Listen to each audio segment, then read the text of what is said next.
This is the Hagmann and Hagmann Report for today. It is Tuesday, November 12th, 2013. I'm Doug Hagmann. With me in studio is my co-host, my son, fellow investigator, Joe Hagmann. Together we are the Hagmann and Hagmann Report. Folks, you're about to hear 3 hours of what I would term very important programming, where we look beyond the headlines and bylines and the fog and noise of distraction, diversion, and disruption and deviation from the truth. For new listeners, and we have many, I want to welcome our new listeners. We broadcast live each and every weeknight from 8 to 11 p.m. Eastern Time. You can find us at our home base on the internet at HomelandSecurityUS.com. That's HomelandSecurityUS.com. We're also simulcast, thank you, Troy, by the Christians United Broadcasting Network. There you could tune in at the Hagmann and HagmannReport.com. You got to spell it all out, though.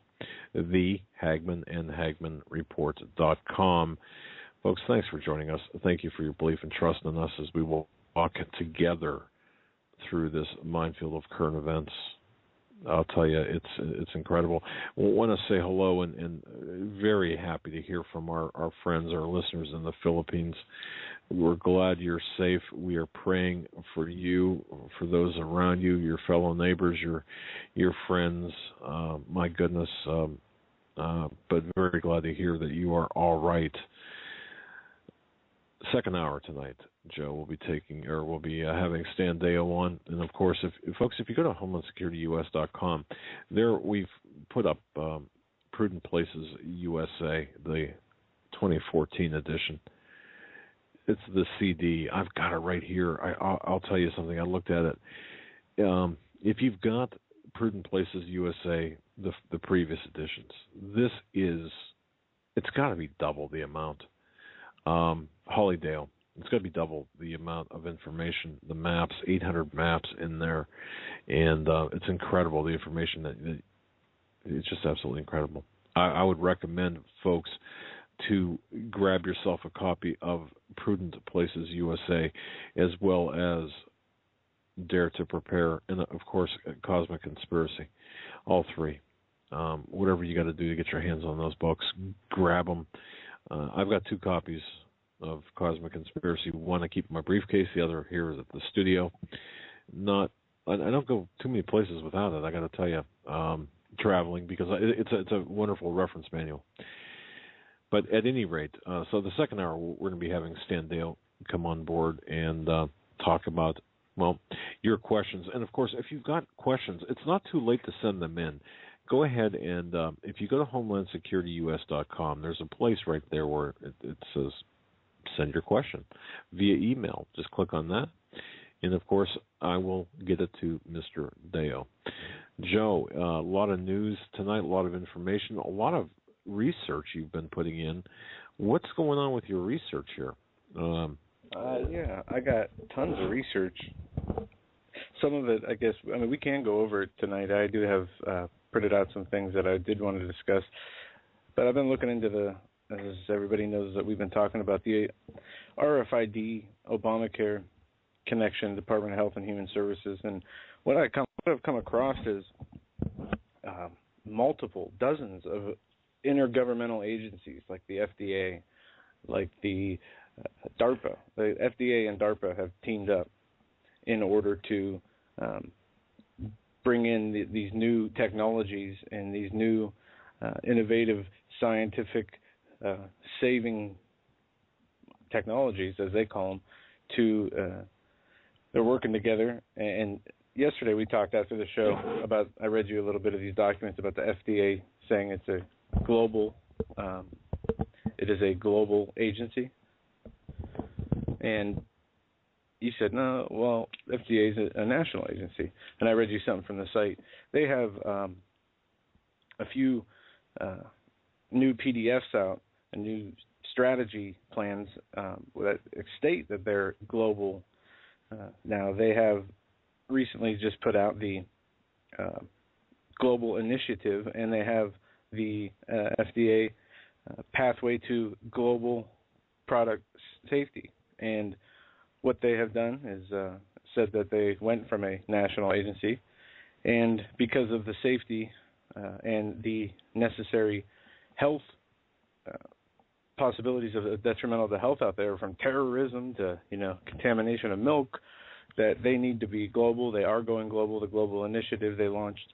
And this all has to do with the universal healthcare system. And we can get into that a little bit. But first, we have some news I want to get into. The Obamacare exchanges and the money that it's been costing, $1 billion for the website. What is it adding to the debt every year? Over $1 trillion a year, Obamacare.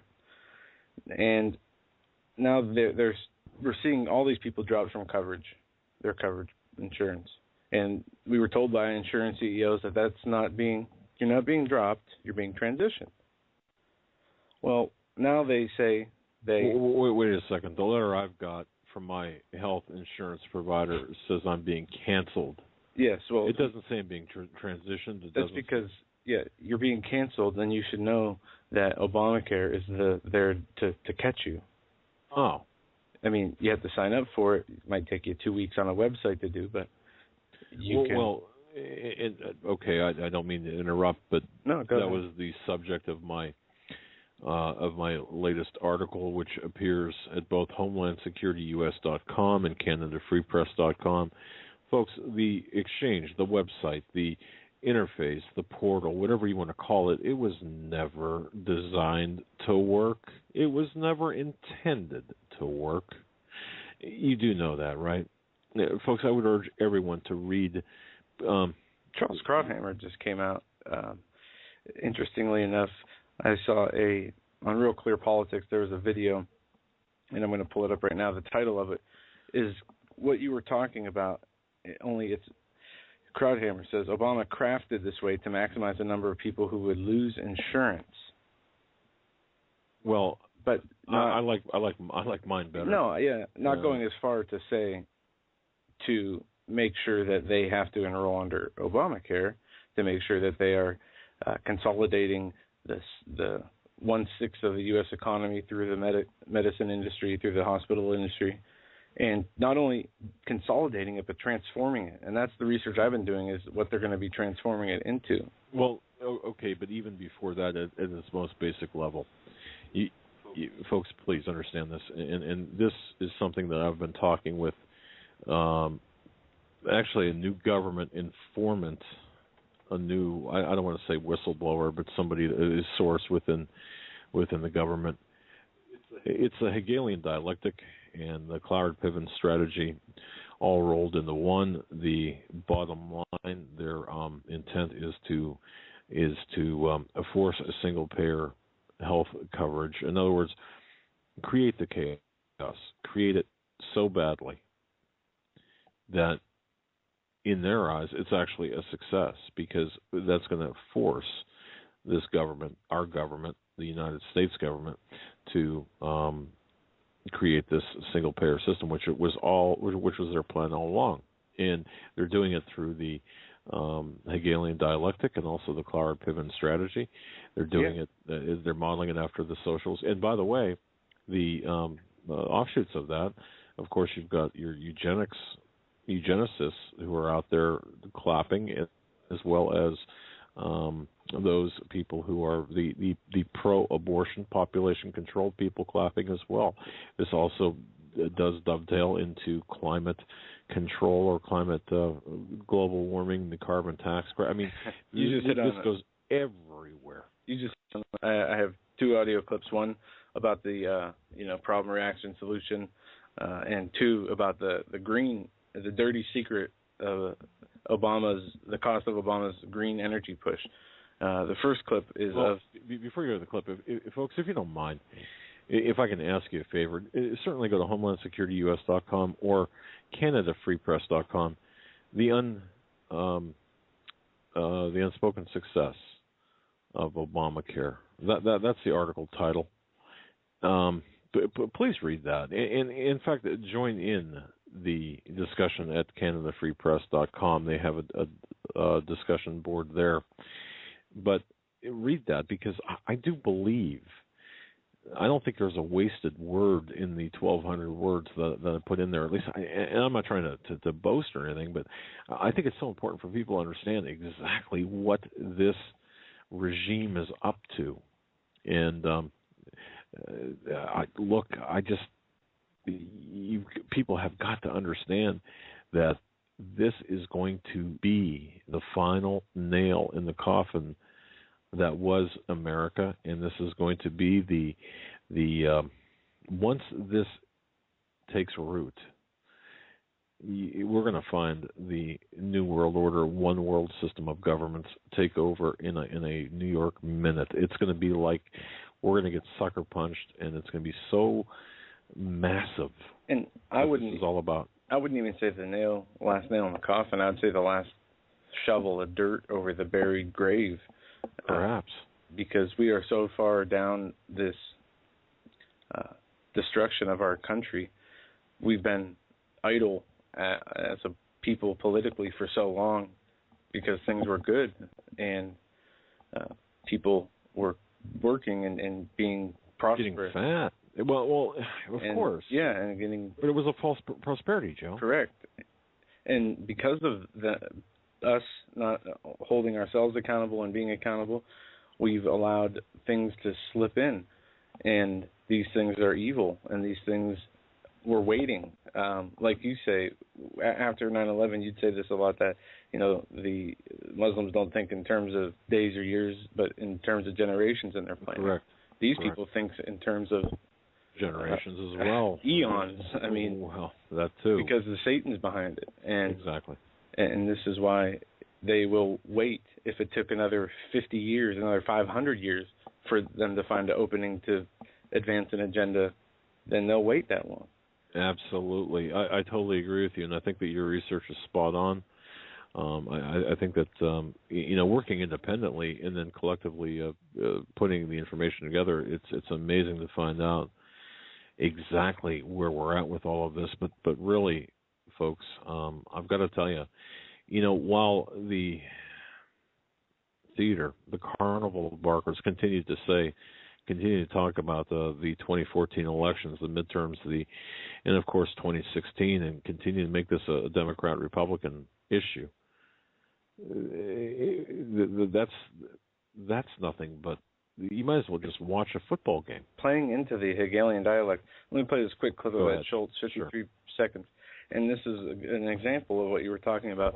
He is talking about the Obama apology and saying Ed Schultz demands an apology of Obamacare. The apology should be coming from conservatives because they're the reason that people are losing their health insurance.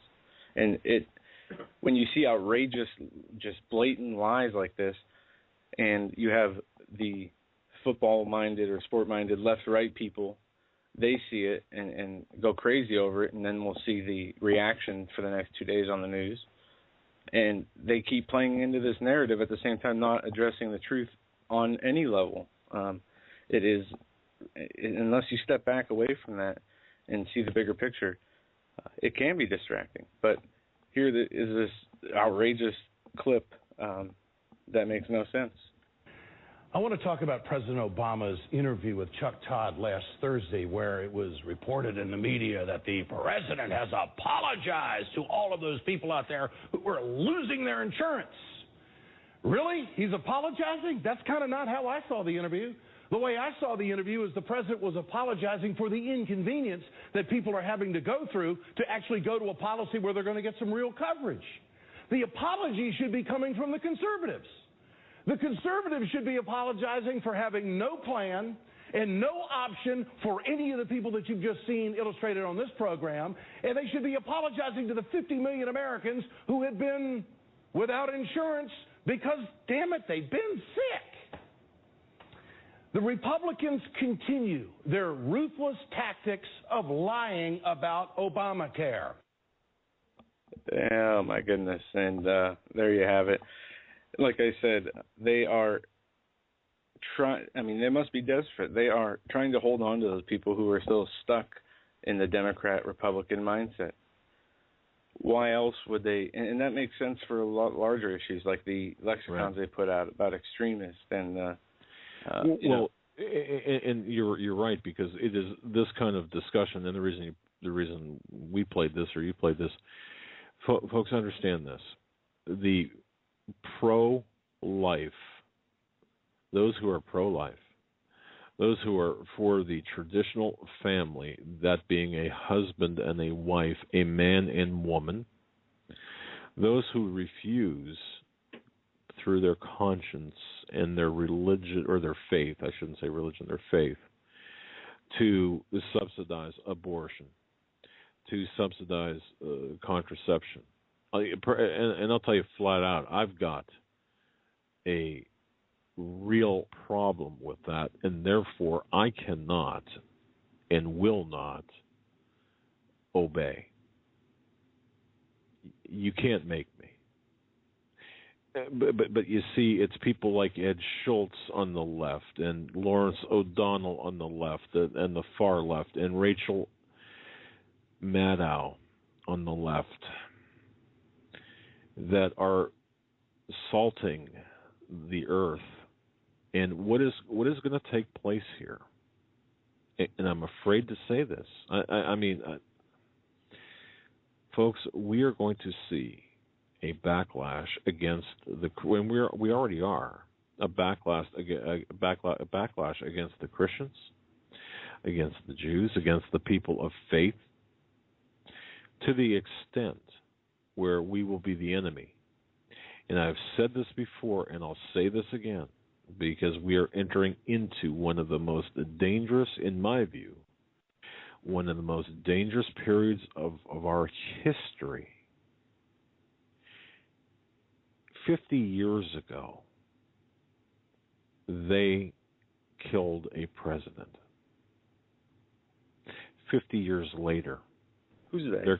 They're coming for us. Who are they? They are the globalist, satanic, Luciferian, Illuminati. No, people. That's fine. I was just wanted to add that because people might be just starting to listen to us, and we do have a very intelligent audience. But no, and you know what? I like that, because who are they? We have to reiterate that. Yeah, I'm glad you did. But that's who's behind this. But you see, they're coming for us now. But how are they going to do it? Folks, they are so evil. And think about this. They're so evil.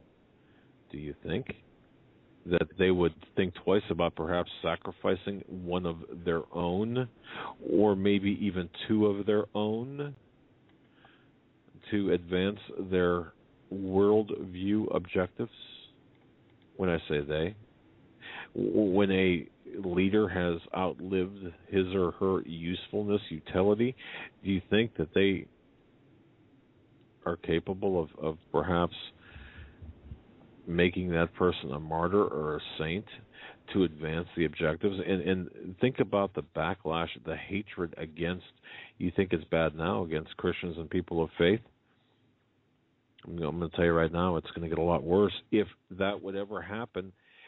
And I do believe that we are being led down that path, and the mentality. Yeah, I do believe that that's an extreme possibility. I certainly would not want to see it happen, especially because it would martyr the very individuals who are engaging in advancing this despicable agenda of totalitarianism and tyranny. But you've got to think outside of the box. And you know, you think about Syria. Have we heard about Syria recently? No. I have in certain news publications. There's been explosions. There's been bombings. There's been killings. Well, I'm talking about the concept. More. I mean, same as the last 2 years. You know, Al Qaeda killing Christian villages, wiping them out, killing kids and children. You know, and I saw some other Middle Eastern news stories. You know, more drone dropping in Yemen and in Pakistan. And I guess, Joe, the reason I mentioned that is we're not for the course. You see, I believe fully that the new media, that being us and others like us, and we're just really tagging along, I believe that we have screwed them up. I think we screwed up their plans, and they're a little bit hacked off about that. Now, we got to come up with a new. I don't even like the term media anymore. Well, whatever. When we think of one, we'll yeah. Okay, but look, they got derailed from Syria. Does that mean that their objectives have changed? No, not at all. Their plans have, but not their objectives. So don't take your eyes off the Middle East. Is Syria, Iran, and oh yeah, what's going on in Iran? All of this fits together. The diversion. When you have people, and this is the last thing I'll say, and then turn it back over to you. When you've got people who command millions of ears, I mean, an audience of millions here, you've got talk show hosts and media pundits who command an audience of millions. But you're not getting the truth, or you're not getting you're only getting the thin veneer. Put it this way. Surface. Yeah, put it this way: if you had cable TV and a radio, and you really, if you just all the cable news channels and radio channels of the normal national radio heads, could you find truth in those broadcasts? I mean, you can get some, like a kernel of truth or partial. Yeah, and that's just the problem. You'll find enough truth to grab you. In other words, there's just enough truth in there, wrapped up in there, to make it sound good. And they grab you, and then they throw in the rest of the muck and mud and leave you with nothing but disinformation. And you see, and this is where I believe, Joe, where we stand. We have to be so extremely careful because we've got a responsibility. We've got a responsibility to our listeners. We've got a responsibility to our families. We have a responsibility to ourselves. We cannot. Responsibility to God. Yeah. Of course, yes. But for 1 minute, now, look, we're going to screw up. We're going to stumble, and we're going to stutter, and we're going to do things that once in a while. But it's not by design or with ill intent. And the missteps that we make are to me are not going to be large enough to really alter the course of the truth that we are providing. I can say this right now with a pure heart and full awareness of this being true forever. We're never going to lie to the audience.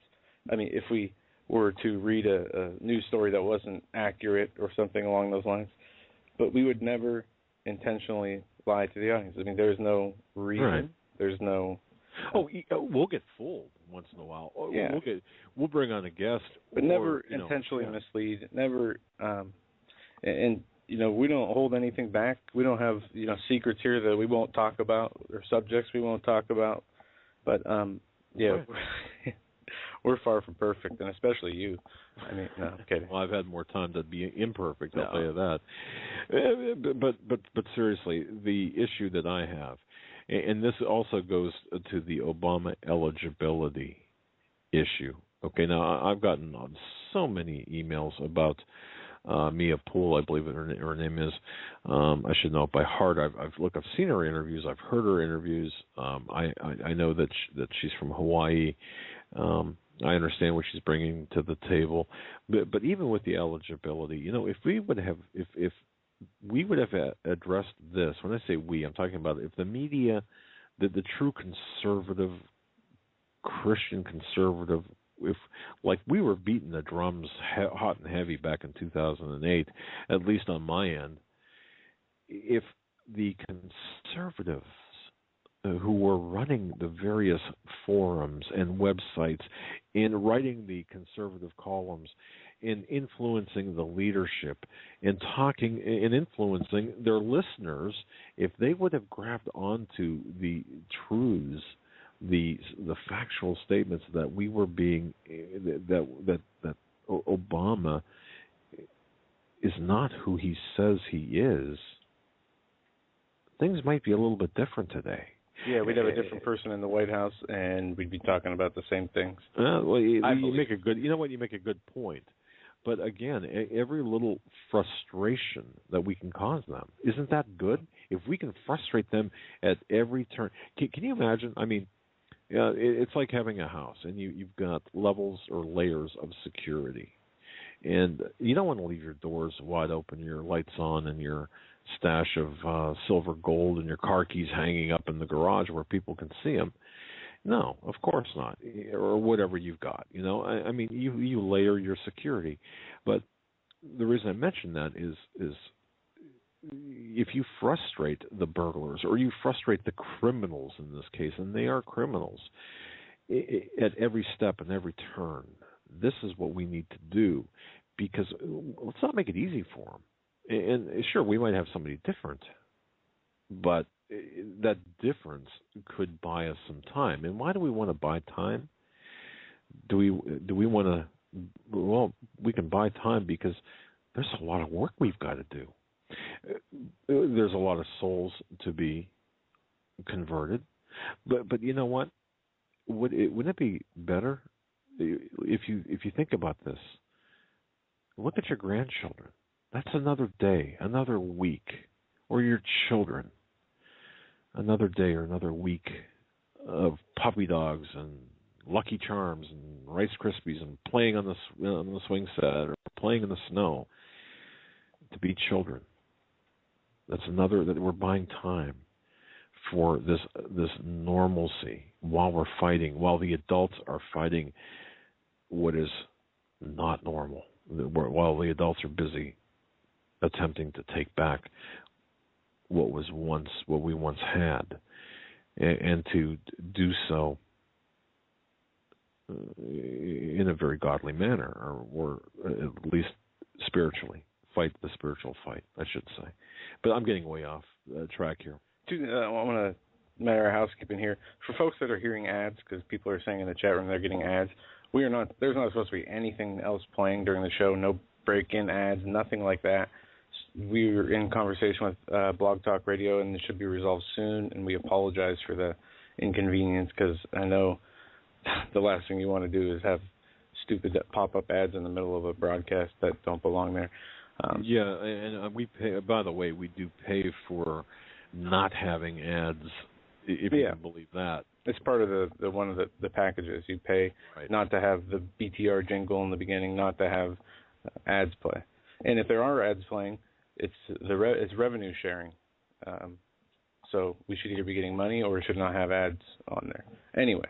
And by the way, just to clear that statement up in case somebody just hears that and say, well, no, we chose not to. BTR run ads, yeah. Right, we chose not to engage in revenue streaming at all, to bring you in uninterrupted program. And Right, they do revenue sharing where you get like a small percentage if you allow ads to be run on your show. It's like YouTube. Right. But anyway. Well, this is something that we're going to have to finalize today, perhaps. And my apologies, our apologies for this. Go ahead, Joe. Yeah, you mentioned the birth certificate issue. I have a 1 minute 30 second clip of Chris Matthews, and it's called Race Bait of the Day. And I do have some news on this. He didn't talk about this one phrase I'm going to talk about next in this audio, but I'm sure it was part of this monologue or dialogue he was having. He talked about Obama forming a gang. Did you see that? To go after birthers? No. Is it in this audio clip? No, it's not. But I'll try to find the audio. It's only a minute and a half. But I wanted to play this because there's something. There's some other very important statements he makes in here that are just flat out lies. Yeah. Right. It's time for the president to stick it to his enemies. Forget this losing inch by inch and playing defense and win this thing on offense. Let me start by saying out loud who his enemies are.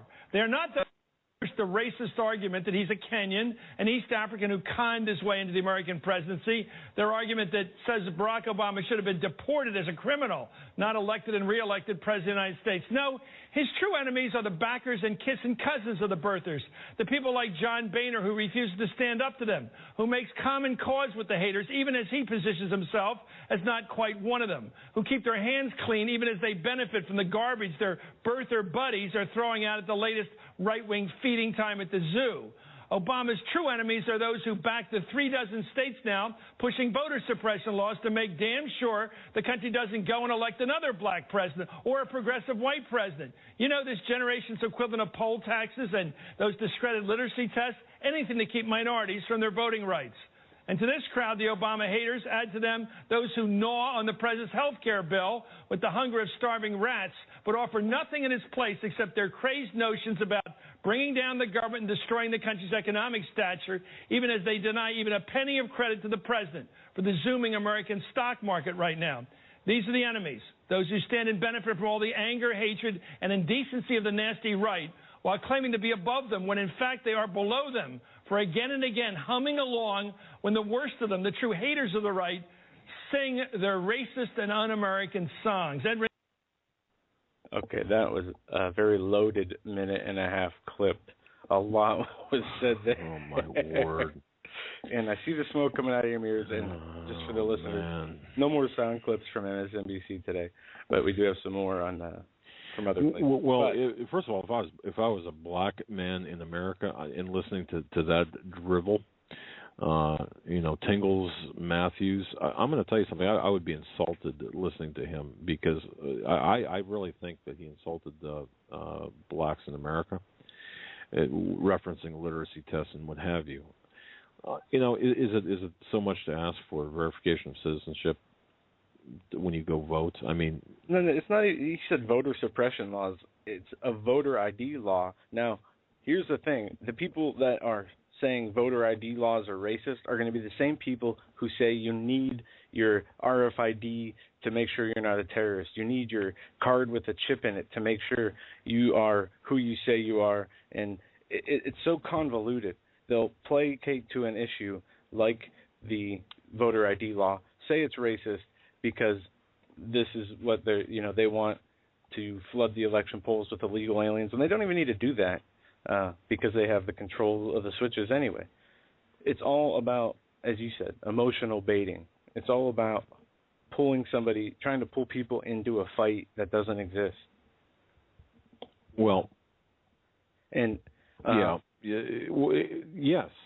And according to Chris Matthews, were you a rat eating, gnawing on the? He covered Obamacare, the birthers. In Obamacare here, he said that they offer no solution. Well, but this is the solution is the free market, putting back a true free market system, and not just pertaining to Obamacare, with the whole overarching government regulations and encroachment that we've seen. It's not just Obamacare. It is the whole Department of Homeland Security. It is the Department of Justice. It's the government is too big. We don't want no government. We want a government that is obeying the laws of the land. Right. Which the laws of the land are not there to regulate people. They're to regulate what the government can and can't do. Well, you can tell too. Matthew's talking about how great the stock market is. Does he not understand? Does he not get it, or is he just following the narrative given to him? The stock market is just a high frequency trades by computers back and forth, and it's all a house of cards.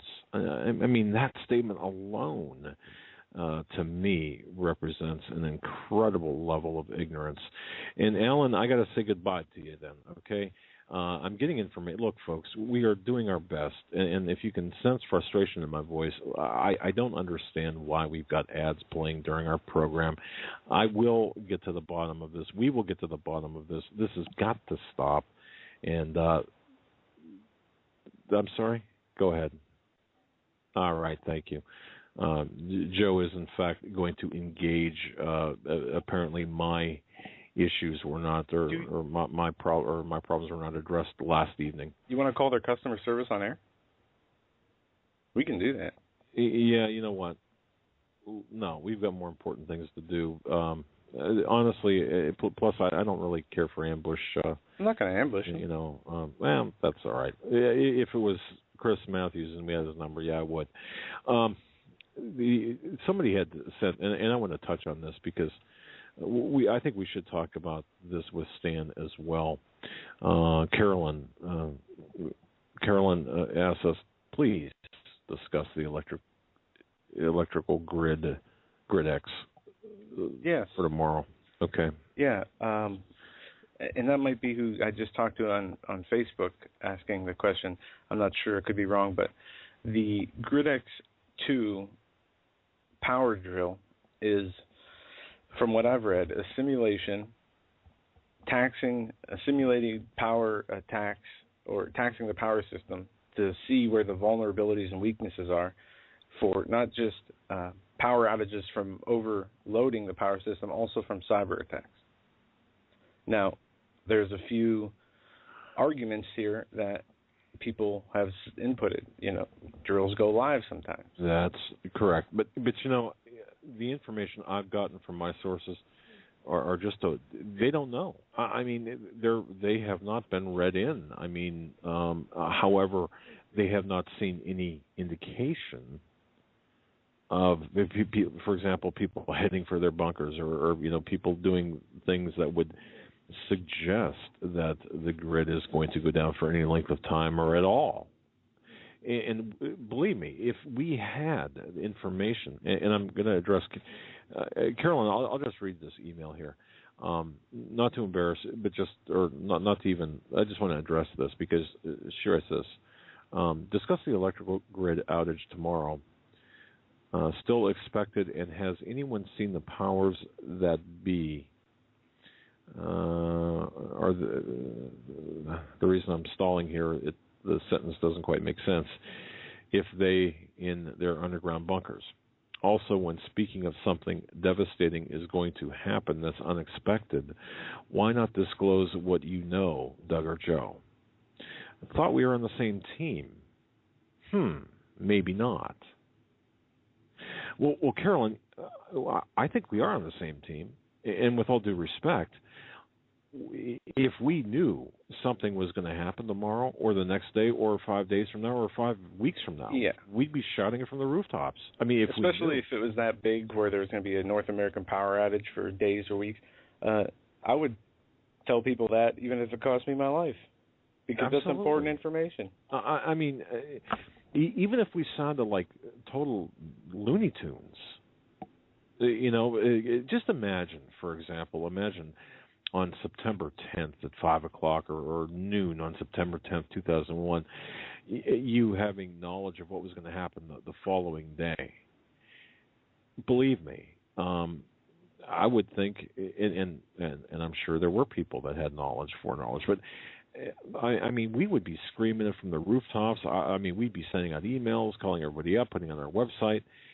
We're with you on this. Our sources about this Grid X are saying we don't know. We don't see any signs of people, scurrying to their bunkers. And I just want to make that clear. You're muted. You could send us some of the information you're looking at if you think it is going to happen. And why? Because maybe we haven't seen that. But from the official Grid X website, it says it's simulation. No real power outages will be happening. Now, don't forget, this is the second one they've done. Right, this is number 2. Right, this is Grid X2. Now, does that mean anything? No, not really. But we've seen so many, and I'll say this, we've seen so many baloney, misinformation, disinformation, YouTube videos, and this is what happens. People the drills that go live are the drills nobody pays attention to or talks about. The big drills never seem to go live, but I'm okay with that. Well, yeah, me too. But just from historically, of course, 9/11 was. We could say 9/11 was one of the. But nobody. They weren't reporting on it. People weren't reporting on it. People weren't reporting on the Boston bombing drills. People weren't reporting on the, live shooter drills before Sandy Hook. They weren't reporting on a lot of these drills. But at the same time, the power grid will crash one day, I do believe. And I think so too. They're going to shut the lights off, but they have to. Just from what my research and my opinion is, these Satanists are going to have to get to a certain point before they shut the lights off. Because then think about this: there will be no stock market. Where will all that money go? they'll get their agenda through depopulation.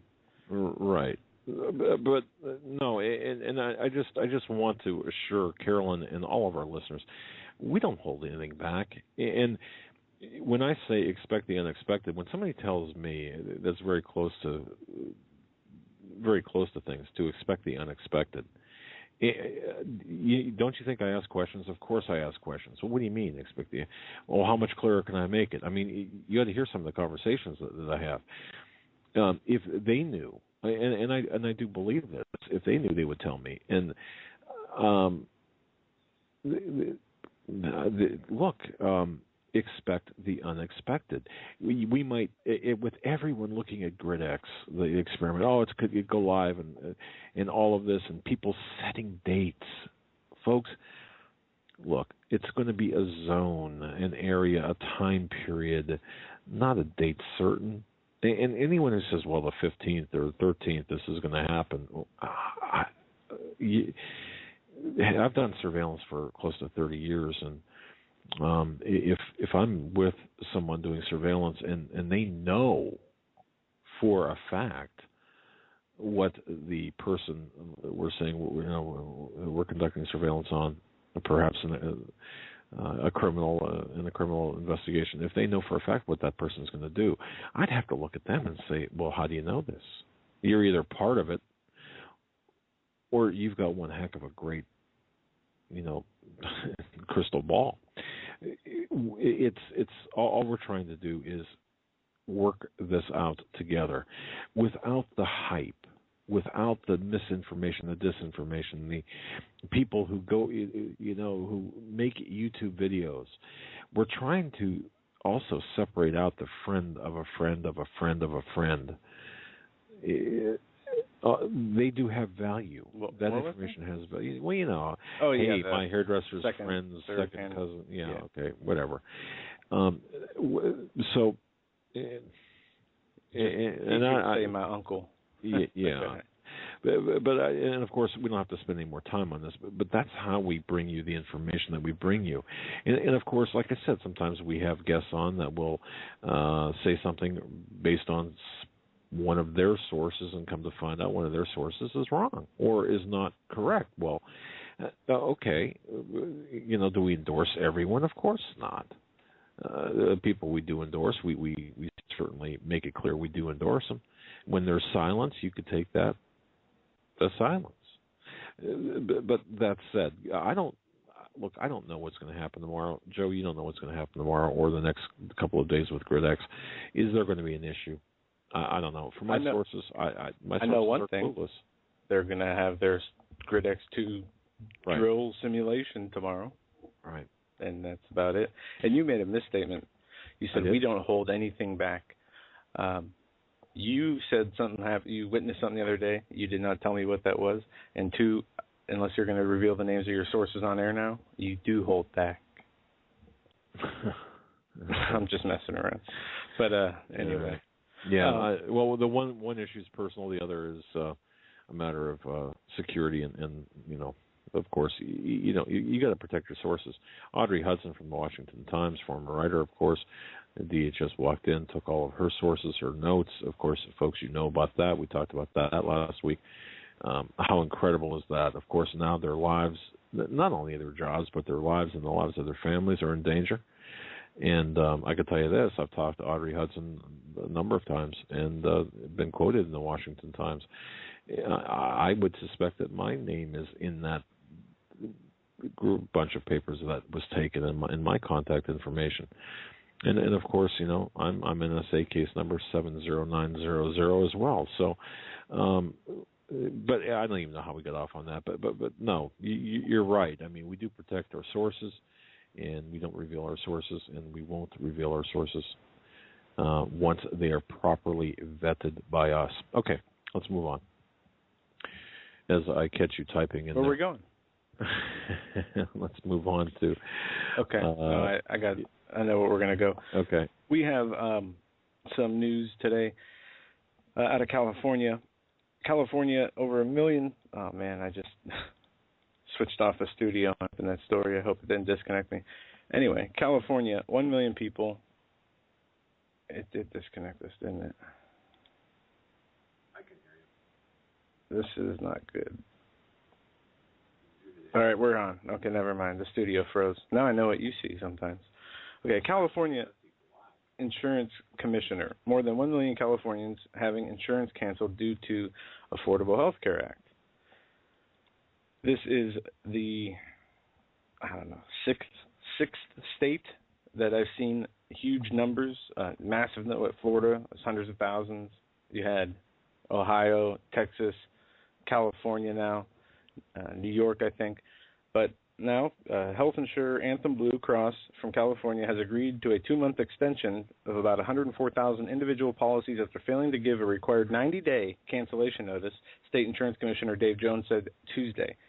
So the insurance companies here are canceling insurance without even giving the law contract required 90-day cancellation notices they're beholden by law to give. Right, the COBRA, the continuation of insurance. There's a COBRA law that they've got to follow. All states have got to follow that law, and of course now it's just lawlessness. But again, the article that I wrote, the unspoken success of Obamacare, does address this very issue. They want to create the chaos so they can walk in and say, hey, look, they already have the solution prepared to all of this. Yes, they do. They've got the solution prepared, and they're going to roll it out. They're going to be like knights in shining armor and roll it out. And it's going to be a single-payer health care plan, and it's going to be the complete nationalization. Internationalization. Ultimately internationalization. But if you look at what Hitler did when he conquered France, when he conquered those countries, what's the first thing he did? Was he instituted health care. Right, and if you think of this. Yeah, go ahead. Hitler started taking over countries by force with war and soldiers. This has been done through subversion and bribery and favors and, things of that nature. This is, some would say it's obviously not as deadly right now, a takeover, but just imagine Hitler doing the same, basically, getting in for allies with all these nations, subverting their governments and their militaries to, at the drop of a dime, have the country's own militaries turn on their countries. It would have been a lot different. But this is how it's happening now.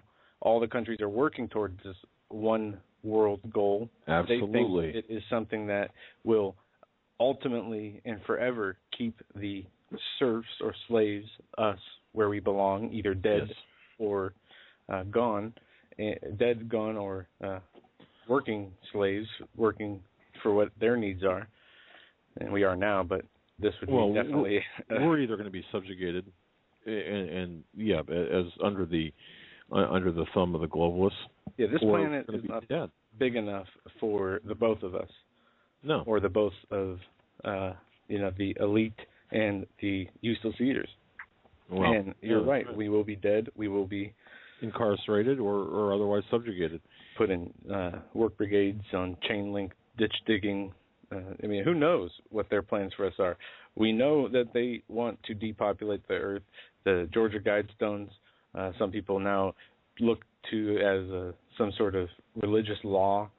It says, maintain humanity under 500,000. You have the biggest philanthropers in the world all clapping and cheering eugenics and pushing and funding abortion.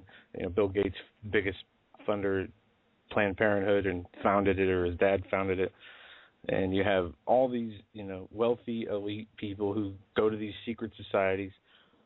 And these secret societies are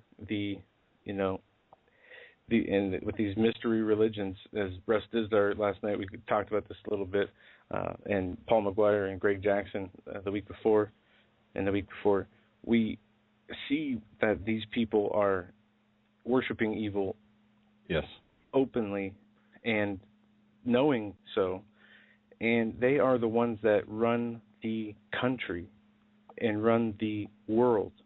So they might seem, they're trying to help save the environment by cutting down on the carbon emissions and cutting down on the amount of people. And they don't. And I've seen comments on the Bill Gates video where he says we need to get one of these numbers to zero. And there was 5 numbers. One of them was people. One of them was carbon emissions. And you get the point. They said, well, he's not saying you need to kill people.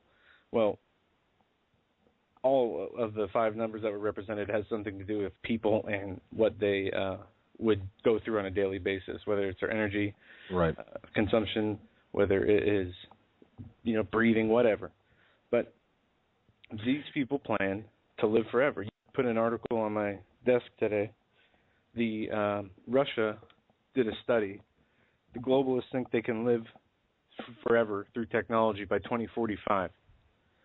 And transhumanism, merging man with machine. That's exactly right. These people were promised, I would imagine, that they can live forever through technology. How do they have to fear Jesus and death if they can keep alive forever? And you know what, Joe and ladies and gentlemen, this is why we talk, too, about, for example, we go back in, talk about pre-Adamic Atlantean type of issues or subjects. Well, what does that have to do with anything, or even the bloodlines? Once you understand the enormous lie that they are attempting to perpetuate upon the American public and really the entire planet, and understand how they think. And how they think is just a new way of old thinking. We know there's nothing new under the sun. There was, before the flood, the culture of continually people always thinking evilly. We know that there was a one world system set up from Nimrod and the Tower of Babel. And there's nothing new under the sun for these people. Correct. Because of their dedication to Lucifer and the Luciferian mentality. And the Luciferian, we'll call it consciousness, that if, say, you had this is fiction now, the story will be fiction. You have an uncle, and we'll say he is a hunter and he was a drunk, and he lived in your house until he died, and his ghost was around. And you'd see it, hanging out by where the liquor was kept. And, this Luciferian ghost or spirit is not changed, only developing better ways to subvert and subdue the believers in Christ. So it's that same spirit from Nimrod, the same spirit from Hitler, the same spirit to the people who are running the world now. You really had a stretch on that one, didn't you? Yeah, it was what I could think of at the flash of a second. Okay, but no, you're correct, and this is why people like Russ Dizdar are so valuable. Greg Jackson and others. I'm just trying to think of names here. We had, Greg Jackson, Russ Dizdar. We had really Paul McGuire. That was really Pastor an incredible Langford, show. Brother Marcus, Greg Jackson, Fritz Springmeier, Steve Quayle. When we're talking with these people, and they're talking about the matters of antiquity, you've got to understand that what these people are worshiping and the guidelines, the rules that they're following have been rooted in antiquity and historically in Bible history, biblical history. And this is why it's important for us to look at the Bible, because today you cannot separate the news from the Bible, because if you want to understand the enemy, you've got to understand the Bible, and if you want to understand the enemy's plans, you've got to look at the Bible and see that they are perverting the Word of God, or at least using the Bible as a template to bring forth this predisposed or this predestination type of issue. And you can't keep the Bible out of current events if you work for one of the big 6 news companies. Sure, but boy, I'll tell you something. You'd be missing 60-80% of the truth then when it comes to current events, because things happen. They are, when I say they, I'm talking about the satanic aspect of the globalists, and they're all satanic. They're using these forces, regardless. In fact, Rachel Maddow had something on, and I meant to talk about this, where she spent 9 minutes, I believe, talking about George Bush. Yeah, I played that for you yesterday. We played that yesterday. That's right. Off air. Maddow, George Bush aligning himself with people using U.S. foreign policy to bring about end times, was the title. And she talked about how there was, they were making sure during the Bush administration that they were following what would be end times prophecies, following the rules to bring about the end times, is what her argument was, or what she said. Well, yeah, she was saying that they were using the Christian agenda, and she and boy, she used the word rapture. Half right. I mean, she didn't know what she was talking about when it comes to the Bible, but she did know what she was talking about when it came to the Bush administration. Well, because right. But she was wrong to equate that with Christianity or following Jesus as far as George Bush is concerned, because being a globalist himself, he's not looking at it from a Christian perspective. You can drag in all the Christians you want for advisement, but when you're talking about setting the world stage for Armageddon or making sure that things are set up for Armageddon, you're not doing it from a Christian God-loving perspective. You are actually doing it from a globalist objective. Absolutely. So, last couple minutes here, I want to cover this story, and maybe, I don't know, you guys might not like my opinion on this. A Christian photographer was ordered to take pictures at a homosexual wedding, this photographer appealed to the U.S. Supreme Court. Attorneys for a Christian couple in New Mexico who were told by the courts that they may not refuse to shoot homosexual weddings in the state have appealed the ruling to the U.S. Supreme Court. It goes on and gives a little bit of case history here. It says the situation soon ended up before the New Mexico Human Rights Commission, who ruled in 2008 and stated that she was guilty of violating the state's sexual orientation discrimination law. New Mexico prohibits any person in public accommodation to make a distinction, directly or indirectly, in offering or refusing to offer its services to any person because of sexual orientation. Now, they appealed to the Supreme Court. They got a $7,000 fine, which, if I might be right or wrong, that would be the reason I might appeal. But as a person who is not a religious institution running a business that is not a religious business, do you have the right to discriminate against people because you don't like their behavior or because you don't like, this is, to me, are you taking serious? it too far. Pull up a chair. I'm not saying that she should be forced to do something like that. What I'm saying is, as Christians, are we to, like you say, pick your battles. These people are paying you money. Here we go.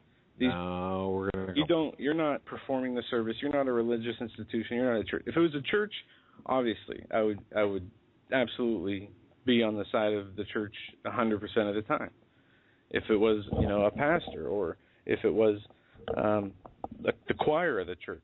But this is like somebody us doing private investigation work, and we'll say, I don't know, some transgendered person wanted you to do work on their transgendered partner. It's not the same. How? No. How so? No. You're providing a service, and you're saying no on the basis of them being the way they are? What you're doing is, okay, let me ask you this, Joe. If, for example, if pedophilia became legal. We're not talking about pedophilia, but yes, that would be different. Oh, how so? How so? Because it is illegal. No, if it became legal, if the state said... Okay, I would definitely say I would be on the side of the photographer in that case. So now we're talking about this elastic pedophilia doesn't get... We have two people choosing to do what they do. Pedophilia is not that way, where one person takes advantage of another. All right. Well, here's where I stand on the issue. If I was a photographer and they said, take the pictures of the wedding, and I said, I would, first of all, I'd say no. Did Jesus preach? Did he say, I'm not preaching to you, you're a sinner, you're you're a liar? Now I believe, pull up a chair, because this is a conversation for the dinner table here, a kitchen table. Look, I would not be a part. By taking photographs, you are giving your imprimatur, your tacit approval to an abhorrent, immoral, sinful behavior. Okay, but this is you could wear a T-shirt while you're shooting the wedding, saying No. You're performing a service. You're out there. You are. Yes. You can't discriminate on people. I'm not discriminating. I'm not telling them that they. It's against this person's religious beliefs, but there's nothing that says don't, be hired by a sinner to do work. And I guess I don't want to turn this into a long, drawn-out argument. I'm saying there has to be a place where Christians stop with not fighting against the evil, not calling out against the evil, but we also have to love the person and hate the sin. And fine, but I'll tell you one thing: you're not going to drag me into your sinful behavior by asking me to. Okay, so I'm going to tell you right now. I think you, sir, with all due respect, are incorrect. I think that you've got to take a moral stand, and what you just described to me is the very mindset of these malleable Christians or so-called Christians who say, well, we got to be tolerant. I'm not saying be tolerant. And trust me, I've done plenty of Bible reading and study. I know, what is right, what is wrong from the biblical aspect.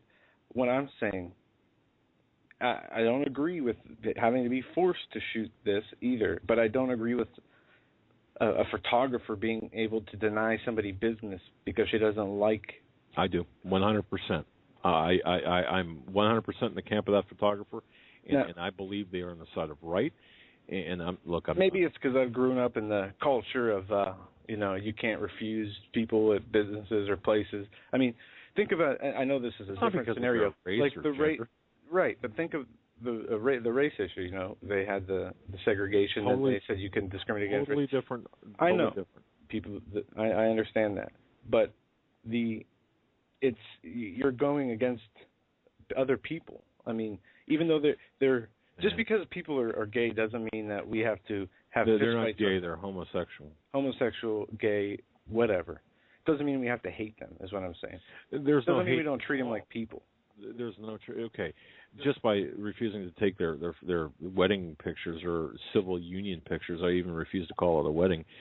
By their perverse, by refusing to engage or be part of or provide a service for this perverse act, I'm sticking by my biblical principles, my belief system, my morals, and I'm going to tell you one thing: I will not. If I was a photographer, you can sue me all day long. Well, listen, I'm not. And this is where I'm just saying the photographer could have said, personally, I don't agree with this. I don't want to do it. I can provide you with another photographer.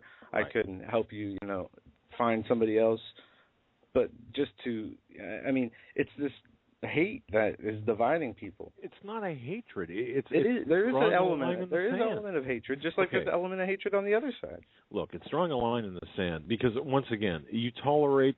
I'm not saying you tolerate evil, or you even participate in this. What would happen if every photographer of faith said, no, I'm not going to do this? You're going to sue every photographer of faith? You're going to take every photographer of faith to court? At what point? When do you draw the line? And you see, it's like the TSA. And that's a discerning issue, yes. But it's just like the TSA. How did we get to the point where you've got women sticking their hands down other women's pants and guys grabbing the genitals of other guys? I don't agree with that, and that's illegal. Well, but I wouldn't refuse a TSA agent. It's by the tolerating incremental bit by bit. You're tolerating this, Joe. You're wrong on this, and folks. I could be wrong. Send us emails. I want to know because when I read this story on Saturday, I was it made me think, about how the mentality of Christians that you're better than somebody that. It's not even that. Look, there is some of that. Some Christians do think like that, and I'm not trying to be, condescending or obviously anti-Christian. I'm trying to reasonably think, following biblical principles, this story out. Well, I can guarantee. Anyway, we're late for the break. None of the apostles that took pictures of civil youth. Never mind. Because they didn't have any. I was going to make a joke about that, but folks, Joe's home phone number is. They're just kidding. I don't have a home phone. That's true. Ladies and gentlemen, we're going to be right back with Stan Deyo. You're listening to this very lively edition of the Hagmann Report on this, the 12th day of November 2013. And welcome back, ladies and gentlemen, to hour number 2 of the Hagmann Report on this Tuesday, November 12th, 2013, with our very special guest on every Tuesday at this time, Mr. Stan Deyo from standeyo.com.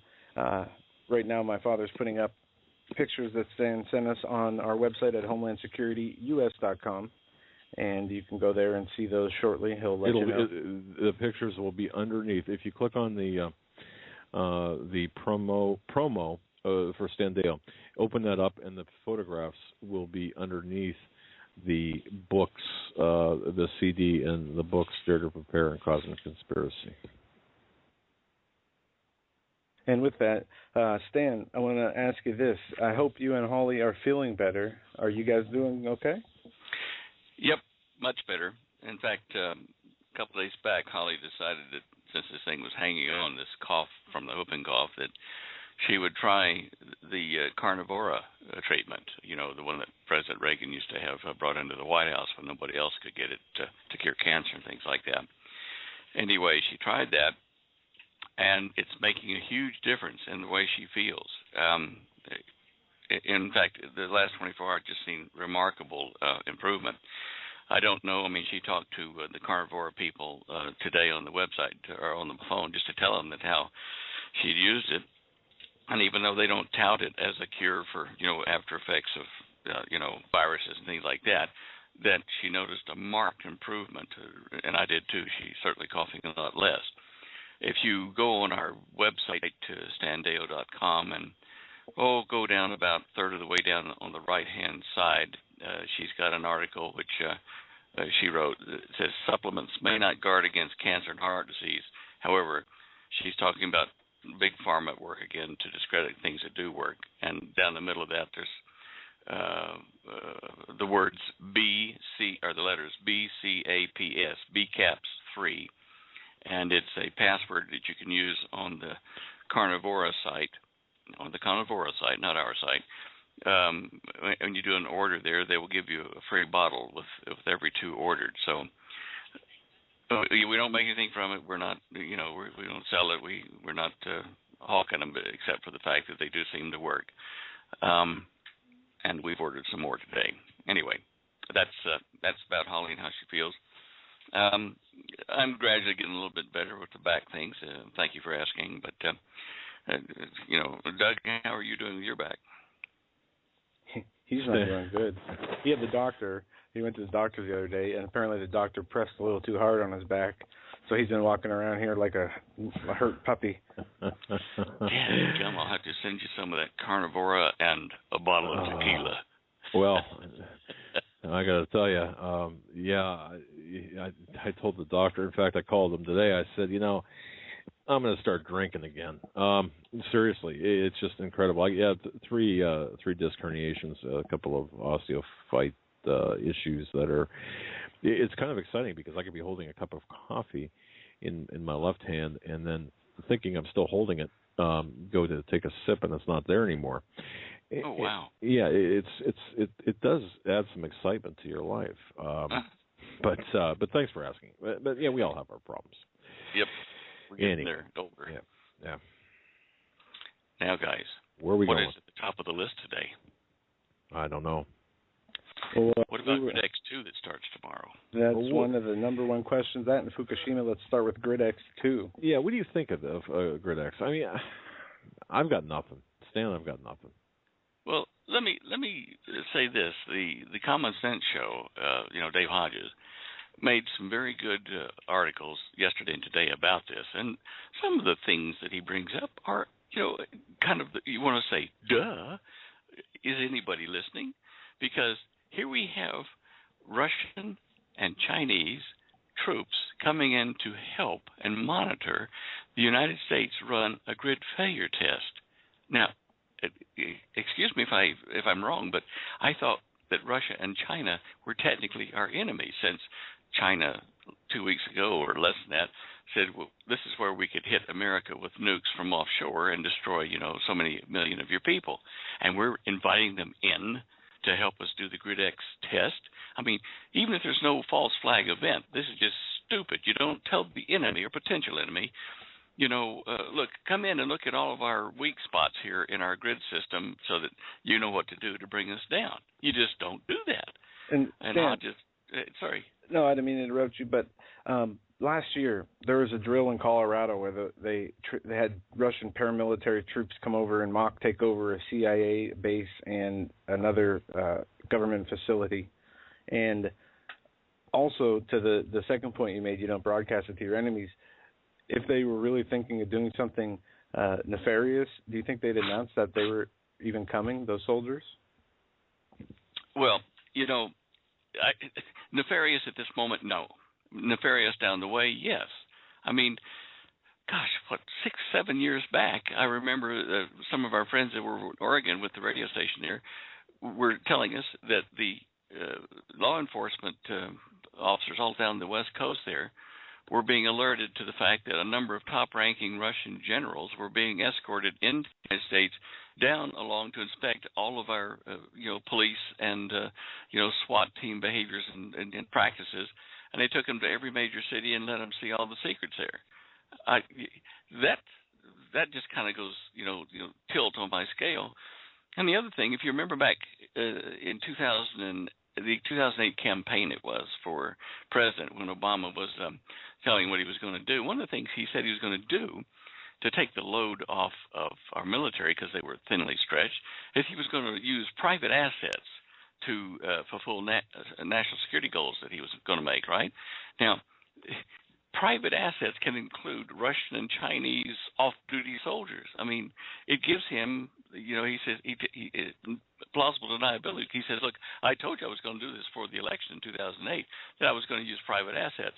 And how was I to know that they were Russian or Chinese or Lebanese or this or that, And when you look at it, we are just absolutely being surrounded by our own administration and set up for a huge fall. I marvel at this. Anyway, that's my soapbox for the day. I'm absolutely livid over this. You know what, Stan? I agree with the assessment, and of course we've had Dave Hodges on our program, and we've been on his program, and we do exchange information. And I agree with this. I agree with the lack of sensibility that this represents.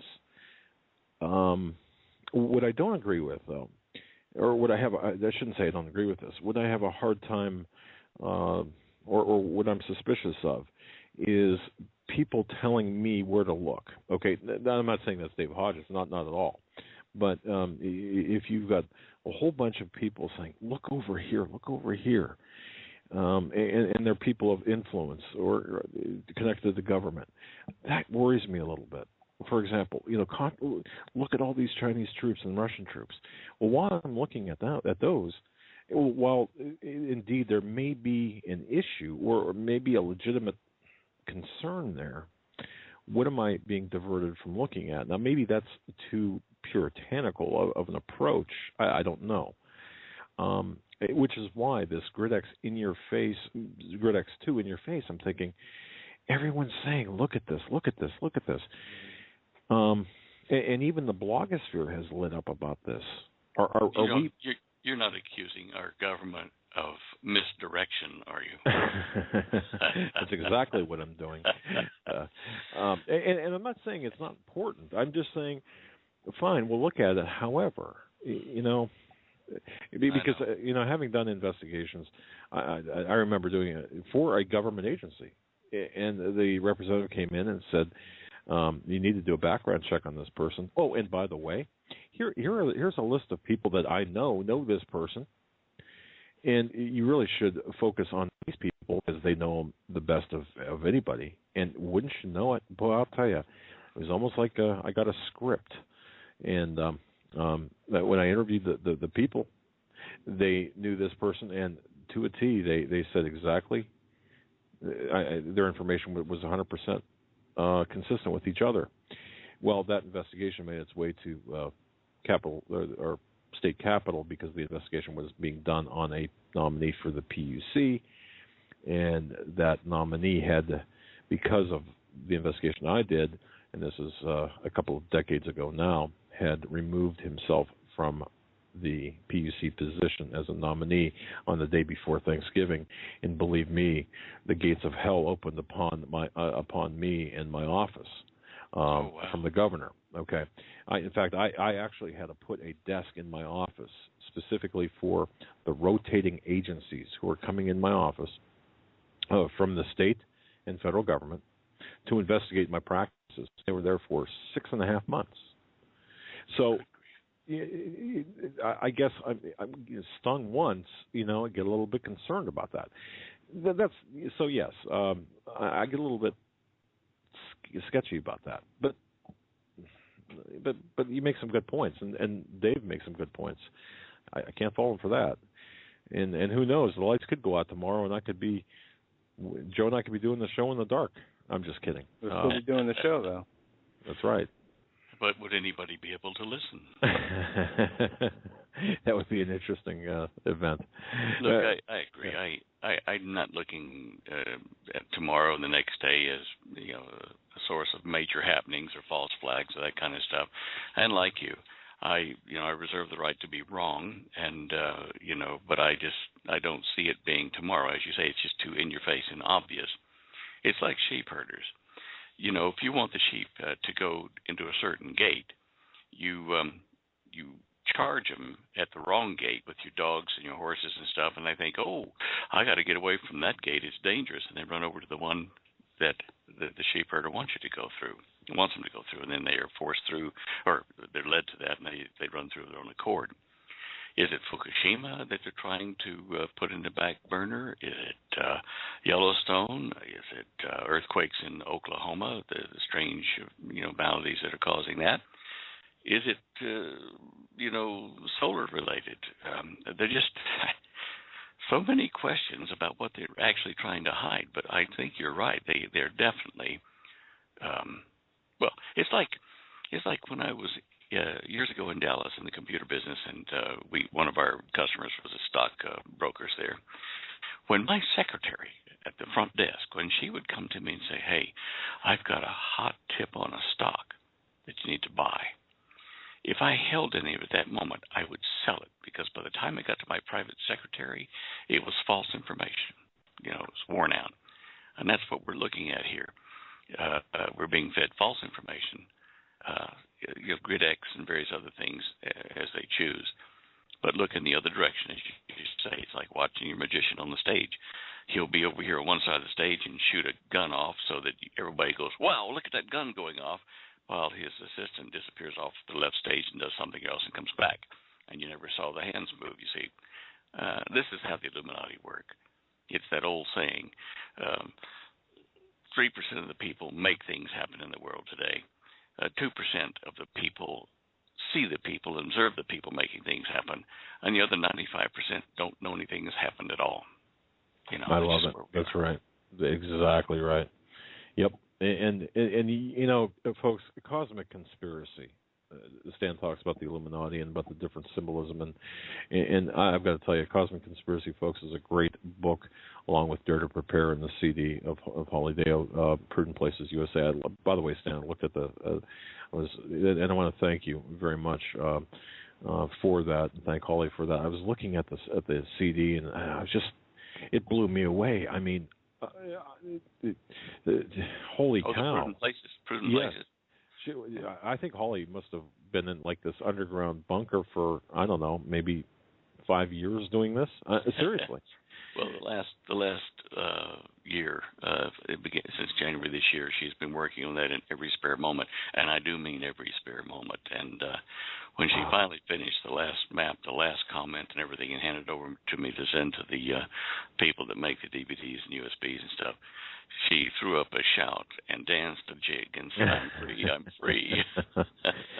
well, it's worth it indeed. The information, and I learned a number of things in there. In fact, I made and I'll just say this, and we can move on. But you think you know something. You think like, for example, a good place to go, and then you start evaluating the maps, and of course, folks, you can go to standeo.com, and in fact, if you go to our website, HomelandSecurityUS.com, we have got a direct link to Standeo's website, as well as the Dare to Prepare book, the CD, Prudent Places USA, and Cosmic Conspiracy, as well as the images are now up for tonight's show under Tuesday, Standeo and Hagmann. Just open that up and you'll see the images. Click on the images to make them bigger at your leisure. And the links that you have sent as well, they're now up. So, Stan, sorry, that was just a minor commercial interruption as well as a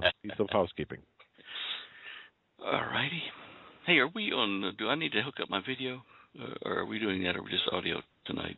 We have actually paper bags over our heads tonight, so no video is unless you no. Nah, I sent you those images. You can push those up, and we can pretty much direct people what they need to look at. Okay. Yep. Very good. So, all right, Fukushima. Yeah. Listener, I got a few emails asking me to ask you about Fukushima. We see that there is some news coming out of Fukushima about the reactors being moved, and we know that this has been an ongoing problem, and more than a problem. I mean, we have, on one hand, the Department of Health and Human Services and the EPA working on their environmental justice plan for the government promoting clean air and clean water, yet they have Fukushima going on. The dangers of this, we know the radiation and how far it's spread, and I don't think we know the extent of how much radiation we've had throughout the U.S., especially on the West Coast. But what is the biggest concern now that they are going in to move these? I mean, what are we looking for? What could go wrong here? What could possibly go wrong with this? Not much. I mean, a lot of things could go wrong.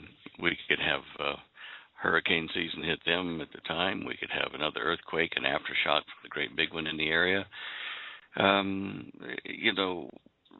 We were talking the last show about Fukushima and the effects of the radiation that's floating our way on the surface of the sea. And we have talked about this at length about, how do you go to the store with a Geiger counter and measure your fish and your meat and stuff, and so, your food's coming from over that way, or to see if they're going to light up your room. The thing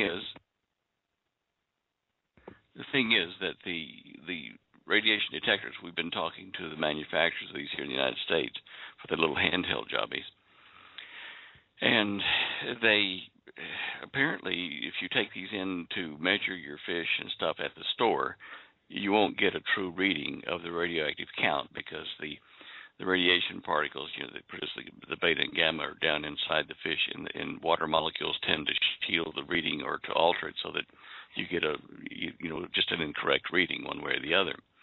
So I said, well, is there any way that we can measure it with these kind of devices? And yes, there is. And he showed me that on their website they have an explanation of that, where you have to get a plastic bag and bring the stuff over, but then you've got to measure the item, the food, inside or without the plastic bag, but not touching it. And there's a number of fiddly little things you got to do at home to measure it.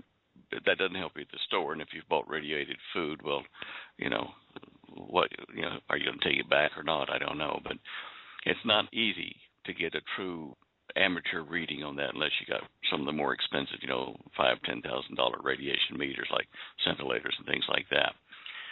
Sadly, that's the way it is. But I do think that they are trying. Our governments, both Japanese and the American governments, are trying to turn our attention to other issues as the Fukushima situation gets worse, more threatening.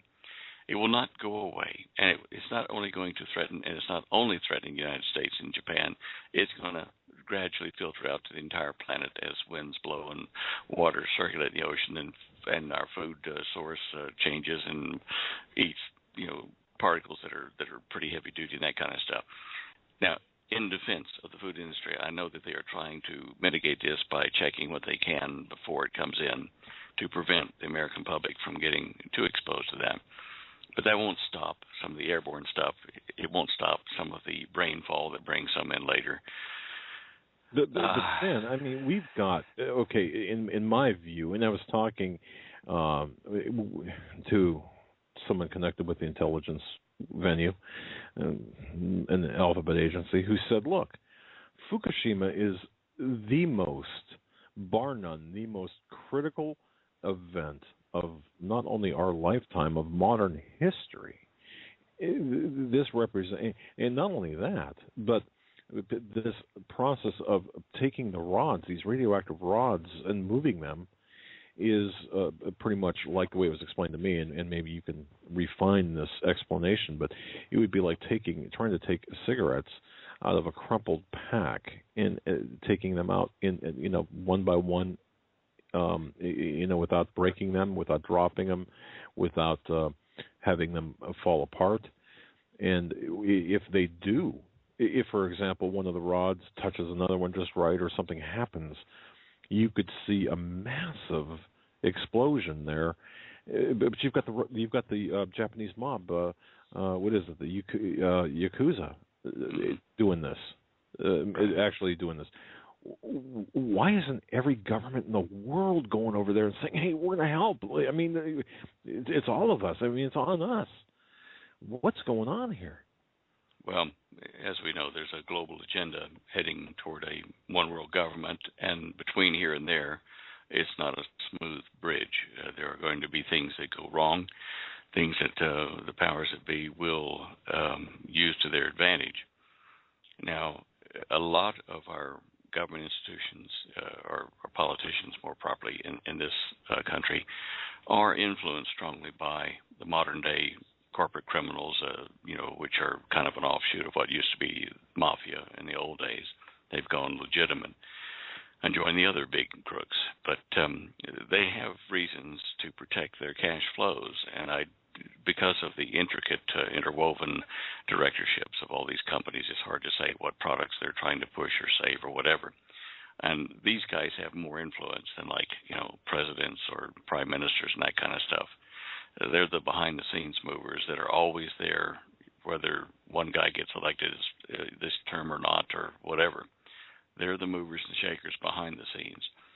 Now, their agenda will, in the final analysis, be heading us toward a very restrictive world government, a dictatorship of sorts, more obvious as we get further into it. So why aren't they going off the rails about Fukushima? It has to be related to money and power somehow, political power.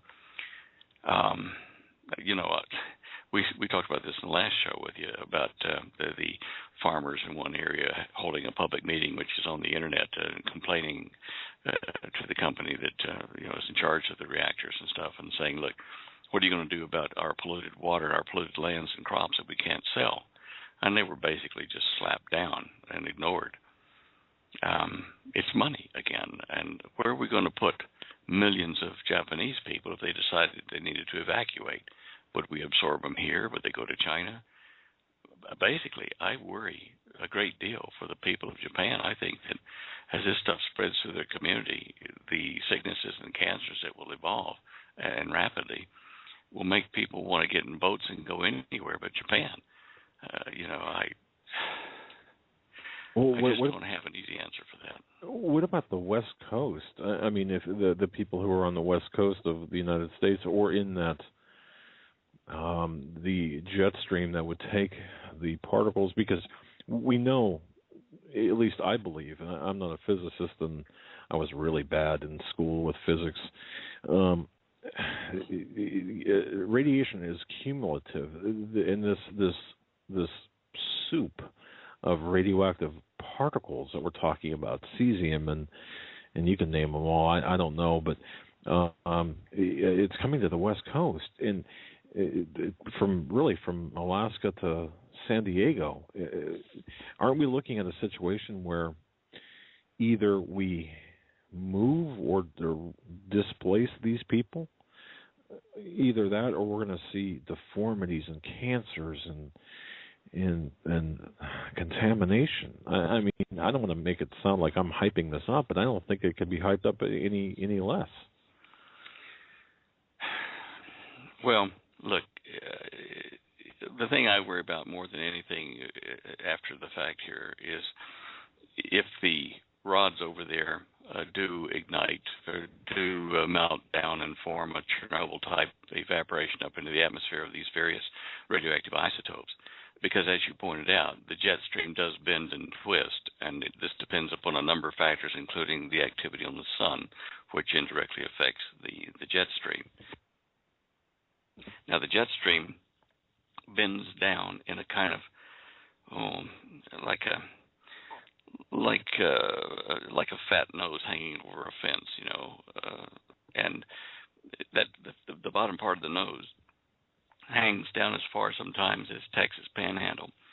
It can come in earlier, and the arm coming down the left side of that nose can swing across California, Idaho, Utah, and into Colorado. And sometimes the jet stream will break up. I've seen this in the last 10, 11 years where it broke up into beads instead of a consistent belt. Where it goes, it's kind of like nobody knows.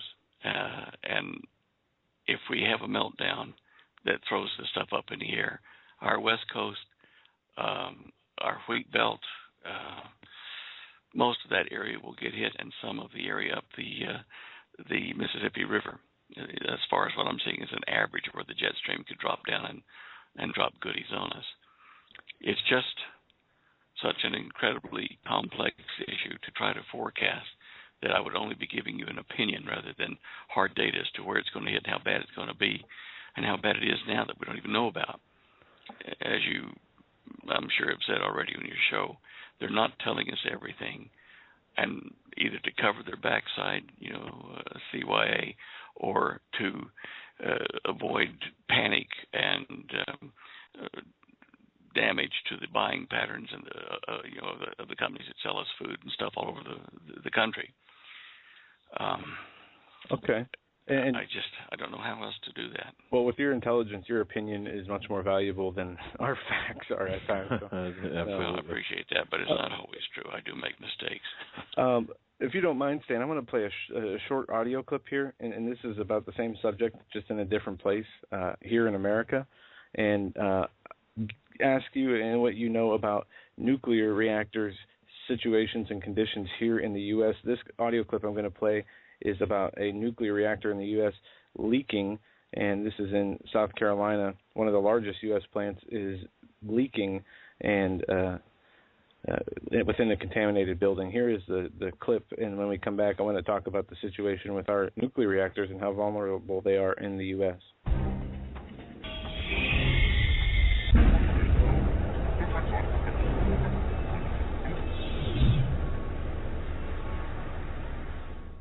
In part one of this report, we looked at the danger of catastrophic failures, not only from nuclear reactors, but from spent fuel pools. Tonight, we're going to look at the end-of-life issues with nuclear power, storage, decommissioning of power plants. This is the most delicate part of the whole operation, as it involves reopening the building without contaminating the area or staff on the outside. Not including the reactor building would generate 30,500 tons of waste in need of special treatment. But the figures remain questionable. The OECD cites 36,000 tons for the total shutdown of a power plant. Up until now, no site has been entirely dismantled. Depending on the method chosen, the process can take between 25 and 100 years. Plants are just now starting to be shut down after about 40 years of operation, but others are having their licenses extended with little or no public examination. Sharon Harris, near Raleigh, North Carolina, has just had its license extended in spite of signs of aging and many troubles at that location. Between 1999 and 2003, there were 12 major problems requiring the shutdown of the plant. That's an average of once every 4 months, as opposed to the industry average of once every 18 months. 4.5 times the shutdowns as the industry average. In May of this year, the plant was shut down by the NRC for a couple of weeks when a quarter-inch crack was found inside the reactor pressure vessel head. In August, an explosion of electrical equipment caused the plant to be shut down. 1 week later... Okay, you get the general idea. We have very delicate and fragile nuclear power plants here in America. Yes. What, with these radioactive leaks being found with these all across different power plants in the U.S., and the info there that, the reactors are old, and instead of taking care of and building new reactors, they're reissuing licenses for these. what are the dangers and how much more dangerous does it make the situation here in the U.S. with the nuclear reactors being as vulnerable as they are? And what would it take? Fukushima, we saw a 9.0 earthquake and a tsunami. Now, with a fragile nuclear reactor here, what would it take? What kind of force would it take to do the same thing we saw in Japan? Not very much. Let me just ask Holly. Holly, in the New Prudent Places, you cover the nuclear reactors across the United States and how many of them are failing. Wasn't there about 125 of them that need help, serious repair, something like that? Oh, 104, right. Yeah, wait one.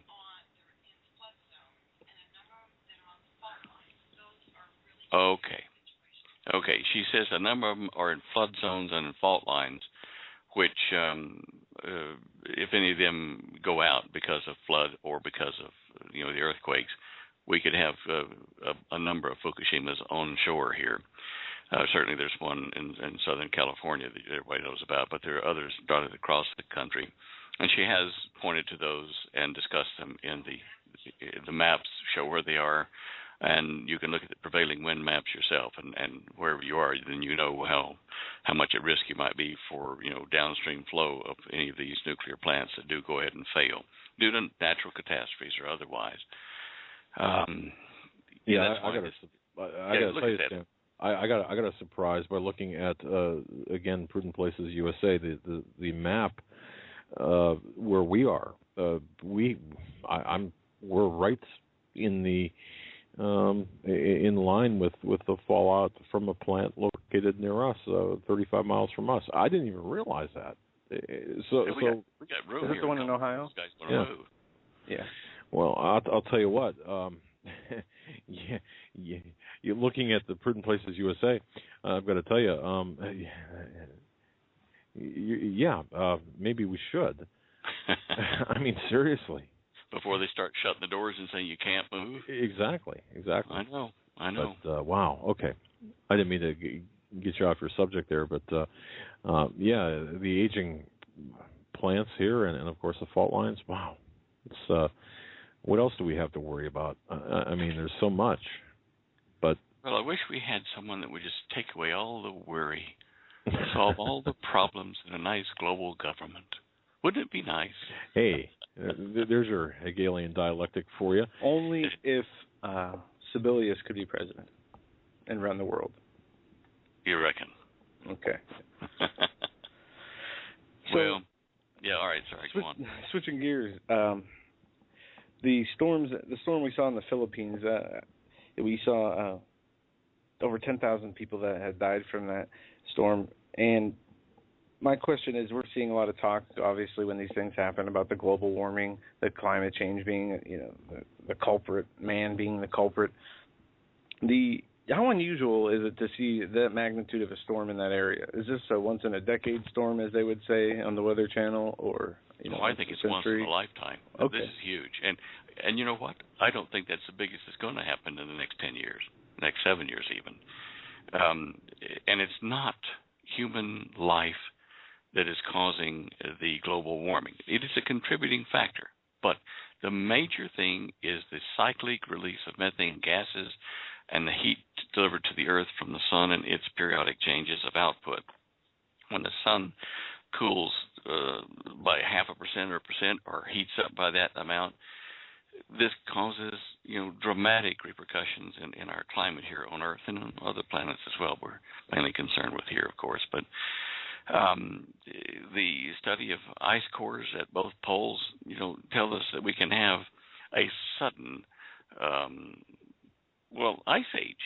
That it may take 5,000 years for the ice to melt, but then it might come overnight. I mean, from a number of factors that could cause moisture to be shot up into the upper atmosphere and made freezing cold and drop down into areas of the Earth, like where the woolly mammoth was eating his last dandelion meal, and suddenly he's quick frozen, not over days or weeks, but within a minute or two of him having his last meal, he's frozen to a cube. That can only happen if upper atmospheric jet stream winds dive down for some reason, carrying moisture to the Earth's surface And wherever that hits, it's not everywhere, but wherever it hits, it will quick freeze anything like it's been dropped into liquid nitrogen. It's just huge. And this is, parts of this are normal functions of a planet aging and of our star aging, and they go through cycles and cycles. And if we look at science of this, which is statistics, saying every 5,000 years such and such happens, or every 22 years blah, blah, blah happens, that's sort of science, but it's saying statistically we know this, therefore it will happen again the same way next time. But that is until it doesn't happen that way. Statistics only work, in hindsight. The future is not totally dedicated or predicated on the averages, the statistical means and norms, etc., from the past. Therefore, I'm saying that it's not human activity that's causing the majority of global warming. It is not helping. It is adding to the CO2 levels and whatever.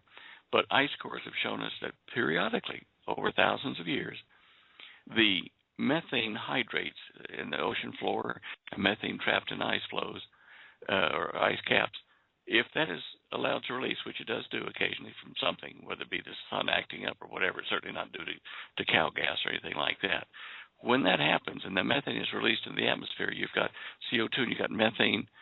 These are two key greenhouse, and global warming gases. And when they release in massive numbers like that, it suddenly flips the environment upside down.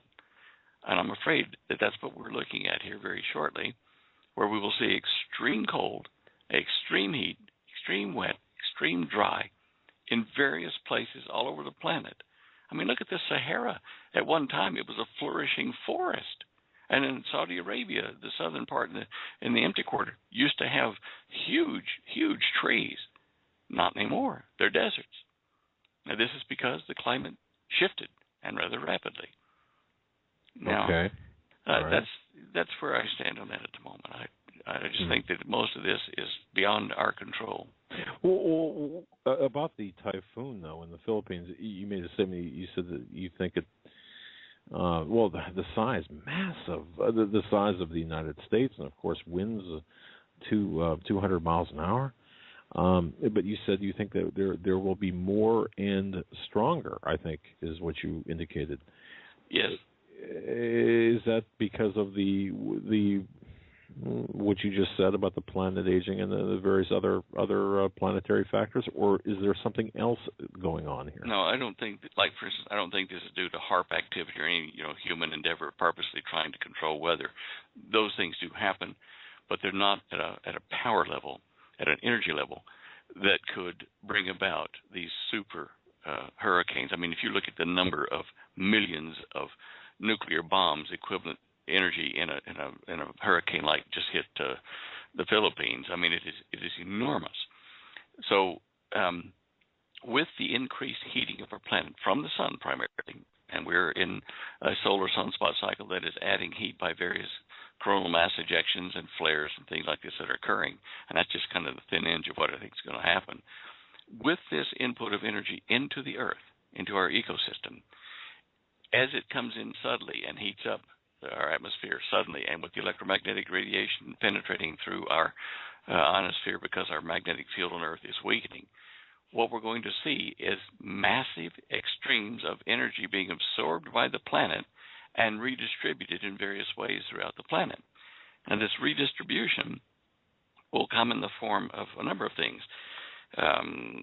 Ultraviolet radiation penetrations and ultraviolet storms, in essence, that will be harming living forms on the surface of the Earth, in the form of extreme weather anomalies like tornadoes, hurricanes that are actually going over land a great deal, becoming landicanes more than just over the water. We're going to see these extremes because the thermal engine of the planet has been upset by this sudden pulse of heat and electromagnetic energy that's now creeping through our shields, our shield, singular as it is, with the ionosphere that protects us from these things. With the increased wavelengths of radiation coming out of the sun, and primarily in the ultraviolet range, it's not going to make it so much hotter, but it is being absorbed by various vegetation and various sea life forms, microbes, that tiny. And they are living and propagating because of this. The thing, this is really great. And just their process of metabolizing their food and this energy from the sun is heating up the oceans in certain spots more than others. Because of this, you see hot regions causing energy to flow up into the upper atmosphere and go somewhere out there, and it settles back down. So we're going to see this. We're going to see massive hailstorms. You know, the 40 and 50 pound, not foot, 40 and 50 pound hailstones falling and horrific winds. Now, if you can just picture this. Let me put a hurricane like what just hit the Philippines into focus here. If you've ever been near a tornado, or if you've ever been near where the tornado struck right afterwards, and you've seen what damage a little tiny, maximum size, say 1 mile diameter funnel can do at traveling at 200 miles an hour around its outer rim. If you've seen what that can do, imagine 10,000 of those everywhere, all around in that hurricane, that energy, that speed sweeping across the land. I don't think there are many houses in the United States that could take a direct hit sustained over a wide front like that of a hurricane at 200 miles an hour. It would just put us into a stack of toothpicks as well. So, yes, more of these are going to happen, and we're going to have either hail or rain or lightning storms beyond belief. In fact, I just got a call today from a guy in Florida who's pretty savvy in this kind of stuff. We were discussing a grounding of his metal roof, whether to do it or not, because they have a lot of lightning storms there. And, potential for EMP as well as the rest of us. But lightning, people have just got to realize that you probably need to make emergency preparation to evacuate, from your digs, wherever you are, should the situation become really bad. Wipe your house out, wipe your town out. We've been watching these people over in the Philippines after this happened, and our heart goes out to them. I mean, you look at the before and after pictures, and it's just heartbreaking to see their entire life savings and homes and pictures and, everything flattened to toothpicks. It's going to be bad. And we can expect that here, is what I'm hearing you say. Yes, we can expect it in a lot of places. In fact, in places where things like this have never happened. I know this is controversial, but I do think that our spin axis is going to wobble out of control here shortly. And with the hypothesis I'm putting forward in my paper on gravity, planets expand periodically, and Earth has done this, where it expanded to a third of what it used to be. Thousands of years ago, it suddenly expanded and split the continents apart and made the ridges in the Atlantic and the Indian and the Pacific Oceans, primarily in the Atlantic. And it's a lopsided expansion. It seems like it's the inside of a balloon that stretches disproportionately in various areas of the balloon. These things have happened before, and I think it would happen again. We're talking about biblical events then, clearly. Yes. I think we're there. Wow. I mean, 10 years ago, if you talk about this kind of stuff, as you and I have done, some people would listen, others kind of go, oh, yeah, Doug, oh, yeah, Stan, well, look, let us know when it happens. We're going to the game tonight, so we'll see you. Bye. And forget it. And I think fear is gripping people to the point that they are just ignoring the signs and hoping it will go away, but it's not going to. We have to get prepared for a lot of heartache in our lives. Aside of beyond the most reasonable, of course, or the most obvious, the coastal areas of the United States, I mean, is any area of the United States, or North America, we'll say, more vulnerable? Since we're in North America, let's talk about that. Aside from the coastal areas, any more vulnerable than the coasts? You mean as far as hurricanes? Atlantic hurricanes. Yep. Well, if you look at that prudent places thing, Holly's got maps that show the flows of hurricanes traditionally over Hawaii, over the Florida, and over the Gulf Coast. And that gives you, a time stamp of, decades to show where the predominant hurricane paths are. And you can probably extend those more toward the pole and more westward if things intensify like we think they will. But again, it depends on which way the wobble of the Earth's axis goes. These things could happen to Mexico instead of to us or to Canada. It's just it's such a complex problem to try to figure out a spinning top and where it's going to go when it starts to fail.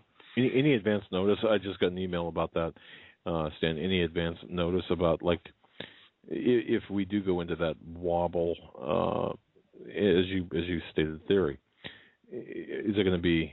Are we going to know about it, or is it just suddenly going to happen? Is it going to happen gradually, or is it going to happen suddenly? Well, let me draw your attention to something in the Bible where the good Lord stopped the sun in the heavens for a day, a little bit over actually, but a day, to show that he was in control and let his prophet to witness to the people. That didn't happen.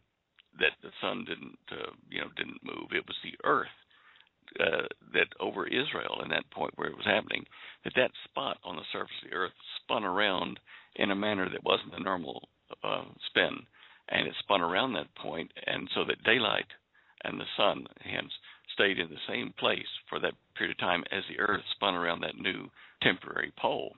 Now, it wouldn't have been long, but that's why the sun appeared to stand in the heavens and not move at midday. But this did not happen over hundreds or thousands of years. This happened in a day. So will you get an advance notice depending on how bad it is and where it is? That's why a lot of us look at where the sun rises and sets, the moon, and various star patterns. And, like Joe and I do, we type into our stellarium and see what belongs outside of our window tonight. If it's not there, then something may be in progress, and it could be something that happens within hours. So I don't think we'll have an official notice, and even the amateur notice will be somewhat running behind the curve, saying, whoops, the sky is falling, and that kind of stuff. I mean, it'll be quick if it's as bad as it was in the biblical account of the sun standing still. Understood. Wow. Okay. Well, kind of segueing to this, what's in the sky, Georgia writes, what is that glowing bright light in the west part of the sky? We've been getting reports of this anomalous glowing object in the southwest or southwest part of the sky at night.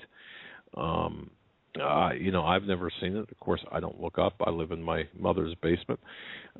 Just kidding. But do you know of any other object out there? That's a pretty broad question. Holly and I were out last night driving to a neighbor's place, and we looked up and both saw this bright light that had a bit of a twinkle of red to blue, I think it was, or green to blue. And even with our poor eyesight, I mean, this was bright. We said, wow, what is that? And I said, it's just a plane coming in. It's got its landing lights on its way out. And time passed. We visited our neighbor, came back out, and there it was, still in the same place. So I grabbed the stellarium program and, pointed in that direction and say, what is that? And it says it's planet Venus. But to me, it just seems a lot clearer, a lot sharper, a lot brighter than normal. And I don't know why, unless it's maybe ultraviolet radiation from the sun reflecting off of Venus in a greater intensity and a higher wavelength than it has before, or a shorter wavelength but a higher frequency. So I don't know.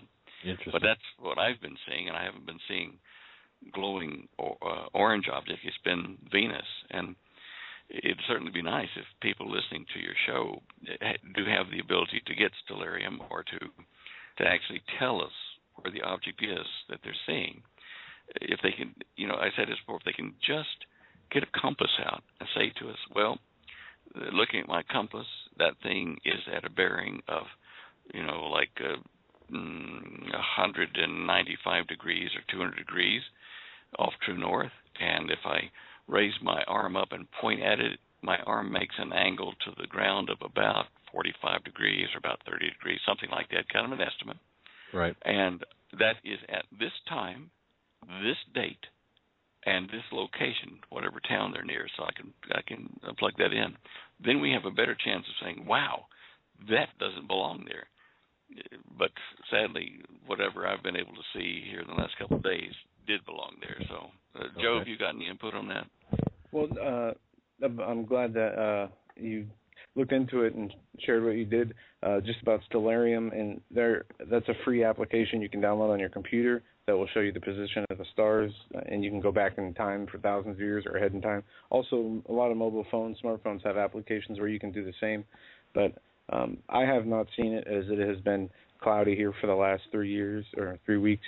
And but I still see reports about it here and there.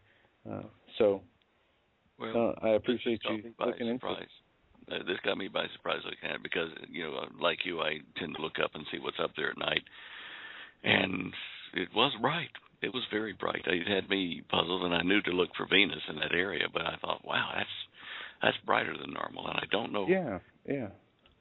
Maybe we can get some report on the ultraviolet index of the sun, and that might give us a clue as to why that's brighter. It did seem more like white rather than, yellowish, or in that side of the spectrum it's more type blue, which is indicative of ultraviolet. But again, I might be just talking through my head. I don't know. I don't think so, Stan, because it's not in the brightness. Jupiter, it looks pretty bright this year where I'm from, and there seems to be a change in the atmosphere. The clouds look different. The way everything moves is different. I sit outside a lot, and I've noticed these changes, and it's not normal. They're subtle, and if you're not a regular observer to know how things are normally, you really wouldn't notice the difference. But something's changing with the atmosphere and in the space. We got an email, a couple of them, from somebody over in was it Korea or Malaysia, somewhere in that area over there, where they said, I think it's Malaysia, and he said, look, I've been gardening here in my home for decades, and the sun is rising up. Today it rose up in the wrong place. The shadow's wrong. And I thought, look, I wrote him back a nice email. I said, no, look, if that were happening, we'd all know about it. But in talking with you guys here on the show tonight about the biblical incident of the sun standing still for, a day, the Lord made it stand still for a day, what if we had a momentary, and I mean momentary, wobble in the Earth's axis that lasted 2 or 3 hours, like that, and the shadow did fall in the wrong place for him, but not for the rest of us to notice? I doubt that, but these days there are things that are happening that are new, and even with all of our technical knowledge, they are surprising to us, and some of them are like magic acts. I mean, look at Comet Ison. Comet Ison is now on its close approach to the sun. It's not as close as it's going to get, but it'll get to around 850,000 miles or less.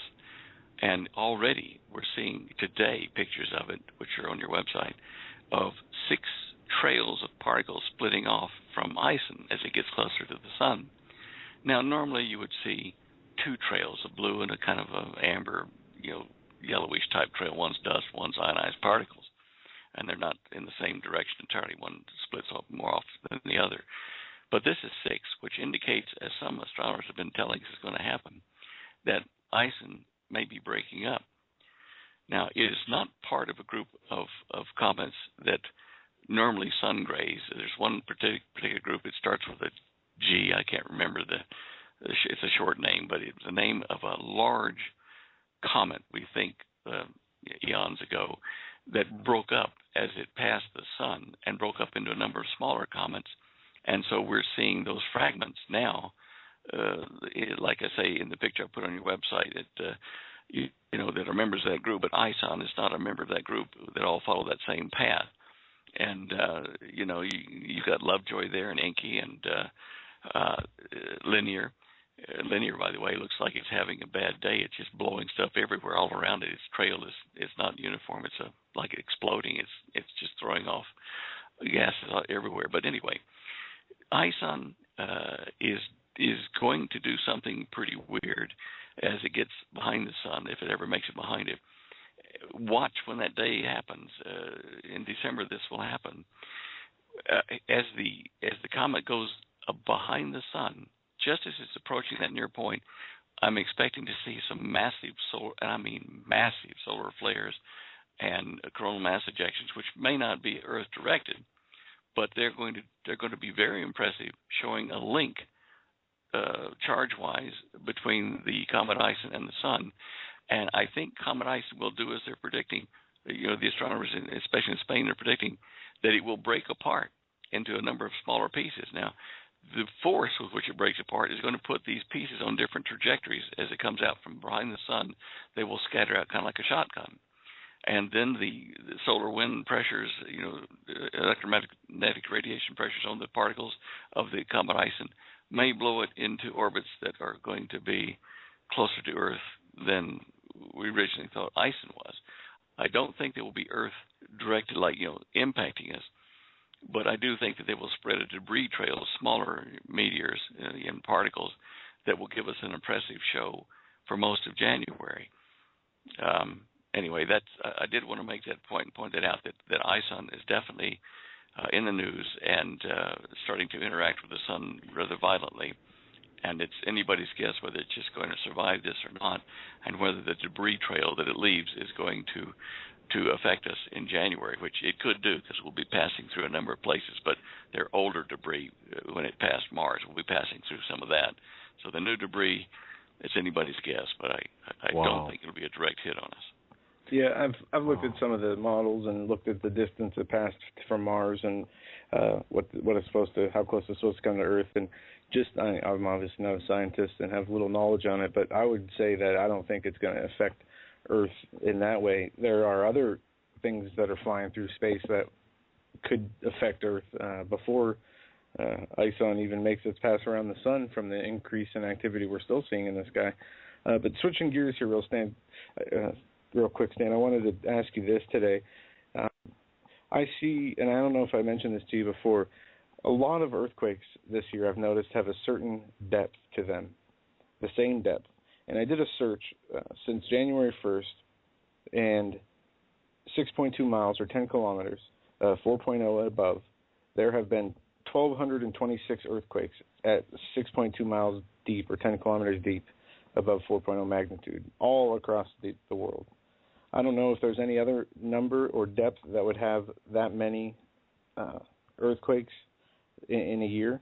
Is there anything you know of that is special about that depth? Well, let's see, 10 miles. You're getting down to what's called the Moho discontinuity, and it's a strange shell around the Earth underneath the mountains and the oceans, separated from the surface of the Earth by a thin rock layer that's permeable. The first real data on this came in 1958 during the International Geophysical Year, where a guy named Moho Ravicic discovered this and proved it. And this layer varies in depth from around 10 to 15 miles, in its own depth, starting under the oceans and starting under the mountains. It is thinner under the ocean floors and thicker under the mountains for some reason. I have my ideas about that, but that's another discussion. Holly has obviously put up the stats from USGS on, the quakes and the history of them.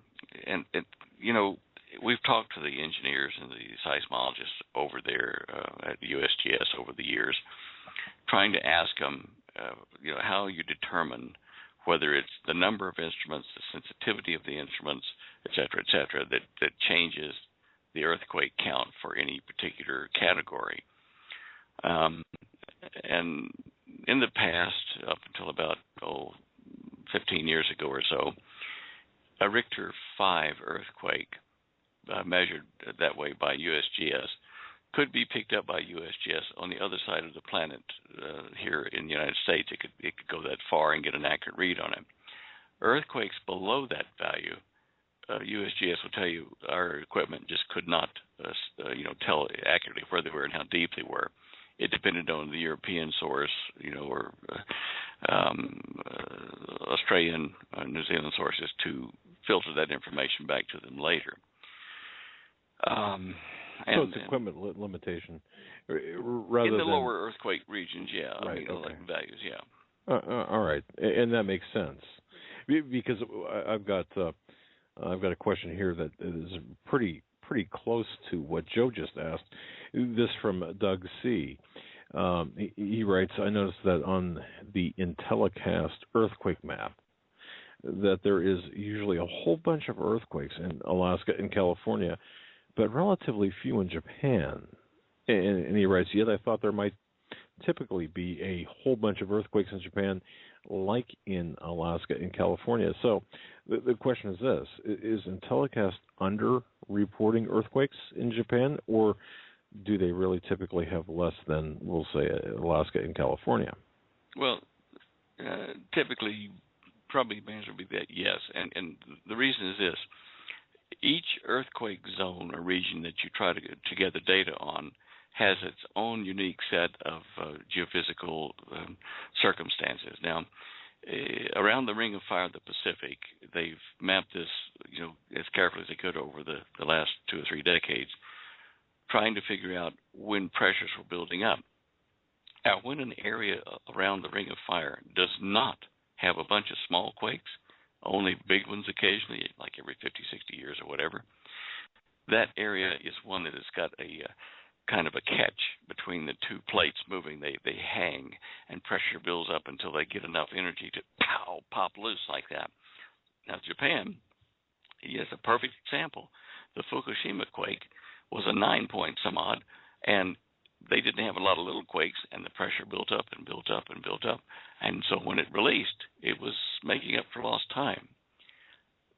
That reason alone tells you that there are certain areas that will be having less quakes and then suddenly big quakes. It's particularly along the Ring of Fire in the Pacific.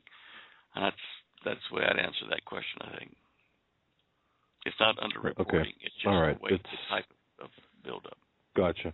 And I hope, Stan, you're not looking at your clock because we're kind of extending your time here, and you're being gracious about it. I kind of get used to that. It happens a lot. Well, we've got so many people with so many questions for you, and the topics are diverse, including this one.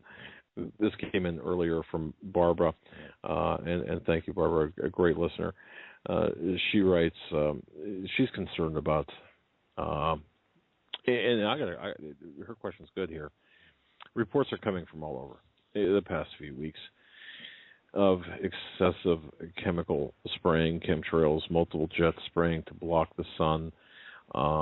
In fact, she's got a video that she had made to document this very fact. Her question is, are they using perhaps this as a shield against solar flares? Is that even possible? Or do they have another hidden plan? Well, I'm pretty sure that the original primary use for these chemtrails, these atomized metal particles, was along the lines of what Dr. Edward Teller was proposing, to shield the Earth underneath such a chemtrail or distributed metal like that, was to shield us from certain radiation from the sun, particularly from the infrared region of it, to try to avoid droughts and to promote rain in areas where we need it. But secondarily, there were things like, okay, if we do it on certain days, it would make it difficult for satellite cameras of the neighboring countries or whatever to poach, to punch through that and to look at our bases and know what troop movements we're doing or this or that. So it had a secondary military purpose. It wasn't just a single purpose, but. Well, that makes sense. Now, she writes this, and it kind of piqued my curiosity as well. Could they be used as a binary agent for an electromagnetic pulse, the chemical trails themselves?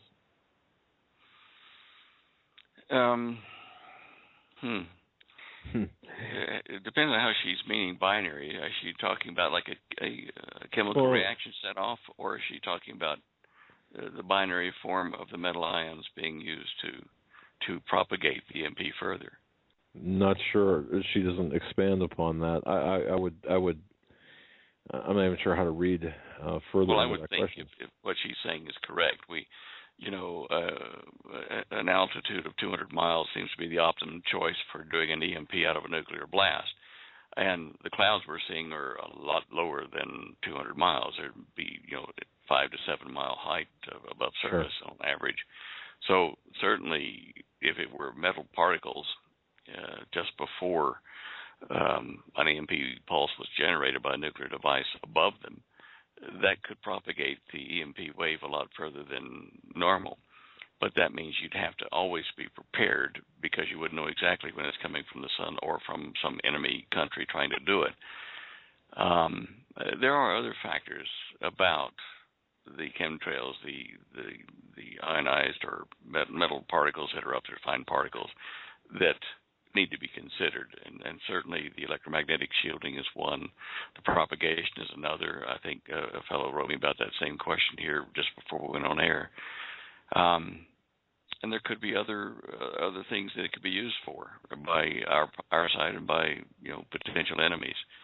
It's really usually when we build here in the States or in Russia and China, when we build a base to do something or explore a certain technology, we usually try to fund it so that it does not only that, but other ancillary type projects and things. It kills multiple 2 or 3 use. birds with one stone. Right. Absolutely. Exactly. And the last question here, because I know out of respect for your time, and I so apologize and thank you for your graciousness, Ken in Birmingham, about chemtrails. And we talked about this before on previous programs. They do have, obviously, an effect on our environment, an adverse effect. How much damage or change are we doing to the environment due to this aerial spraying is his question. And you can go, however you want to go with that question. But you know as well as I do that kind of just spreads out like a shotgun blast. Yep. It's not good, obviously. And it gets into the soil, it gets into the plant life, and right? Yeah. I mean, it's... Yeah, and it may be the best of two evils, too, if we're looking at the weather thing where it shields us from excess ultraviolet, which we know positively has been occurring since 1992. It might be to save our eyes, save our food chain, save our skin, reduce cancers. I mean, there are a number of things like that. But at the same time, it does, as you say, fall out of the sky into our food chain. And we breathe it. And, you don't go around breathing medical particles as a general rule. I don't think it's healthy. Try not to anyway, yeah. Well, yeah. I saw that on a list of things not to do. Yeah. But, it might change weather, in trying to protect us here. It lets the heat pattern change or makes it change so that storms generate downwind a bit from that. And this could be a factor in our climate change or our weather changes, where you might think it's all sun, just natural. It might move the effect of the solar radiation coming into another country, whether by intent or by accident. But it is such a complicated thing. The programs that they're using to try to forecast weather and effects of various atmospheric programs on our weather have over 100 variables, like 100 X, Y, Z, A, B, C. Wow. 100 things interacting, and the combinations are enormous. And just, you want to sit down and shake your head and say, well, give me a crystal ball, that's probably just as good. Or a dartboard, yeah, exactly. Yeah. Man. Yeah. That's incredible when you think about it. My goodness. Well, I want to thank everyone who's sent questions in, and of course the pictures that you had sent about the various comets. Up at Homeland. Yeah, go ahead. Up at HomelandSecurityUS.com, and some great pictures you found there, Stan. As always, go to StanDeo.com and bookmark the site. He has the most cutting-edge and informative news of the day up there, and I know they work hard. Holly works very hard on that site. It is something I check daily, and it's not just news about Earth and space, but about everything that we see going on, all the important changes that are happening, and prudent places. I want to thank you, Stan, for sending us a disc. My dad's been hogging it, so I haven't had a chance to check it out yet, but I look forward to doing it. We'll take the USB drive. Use the USB drive instead. That's why I sent you two of them, one of each kind. Oh, okay. So one of you can use. Okay. Yeah, just plug it in your USB drive and go away with it. I actually that from him too. Yeah. I'm superintending both, but I'll share. Well, God bless you, Stan, and I hope you continue to recover. I hope Holly feels better and keeps feeling better. And until next Tuesday, you guys stay safe, and we will hopefully talk to you then.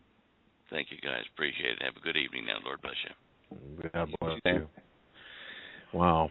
How great was that for Stan to stay with us again? You know, I do feel bad about extending the time. But there's so many people. Yeah, and there's so many people who are emailing us and saying, hey, please ask him this and ask him that. And there are legitimate questions that, wow, you know, even I'm like, what, you know, I could talk to him all day. I could, you know, and night. You've read me some questions off air that you just are like, huh? What does this mean? Well, yeah. So some of those questions are holy cow questions. And Stan pretty much has the answer for just about every one. I'm telling you, he's so much Indiana Jones. He has like a whole high school campus's intelligence inside his brain, and I don't mean high school level. I mean, you know, population of the. Yeah, I'll tell you, seriously, they're real Indiana Jones, and I'm being very serious about this. And I do think that we're in for some very precarious times. I got to tell you, the book Dare to Prepare, Holly's work, is perhaps the most comprehensive book, as well as Prudent Places USA. I cannot believe the amount of work that went into that CD. I just can't believe it. So please, in Cosmic Conspiracy, the information there, the anti-gravitic information there is in that book, as well as the current events. Unbelievable. And it's really great. We're going to take your calls next hour. We're going to take a real quick break here. That's right. And we'll be right back with your calls. 661-244-9839. Anything on your mind or anything we talked about, feel free to call in and share with us whatever you'd like at 661-244-9839. We'll be right back after these short messages. Stay with us.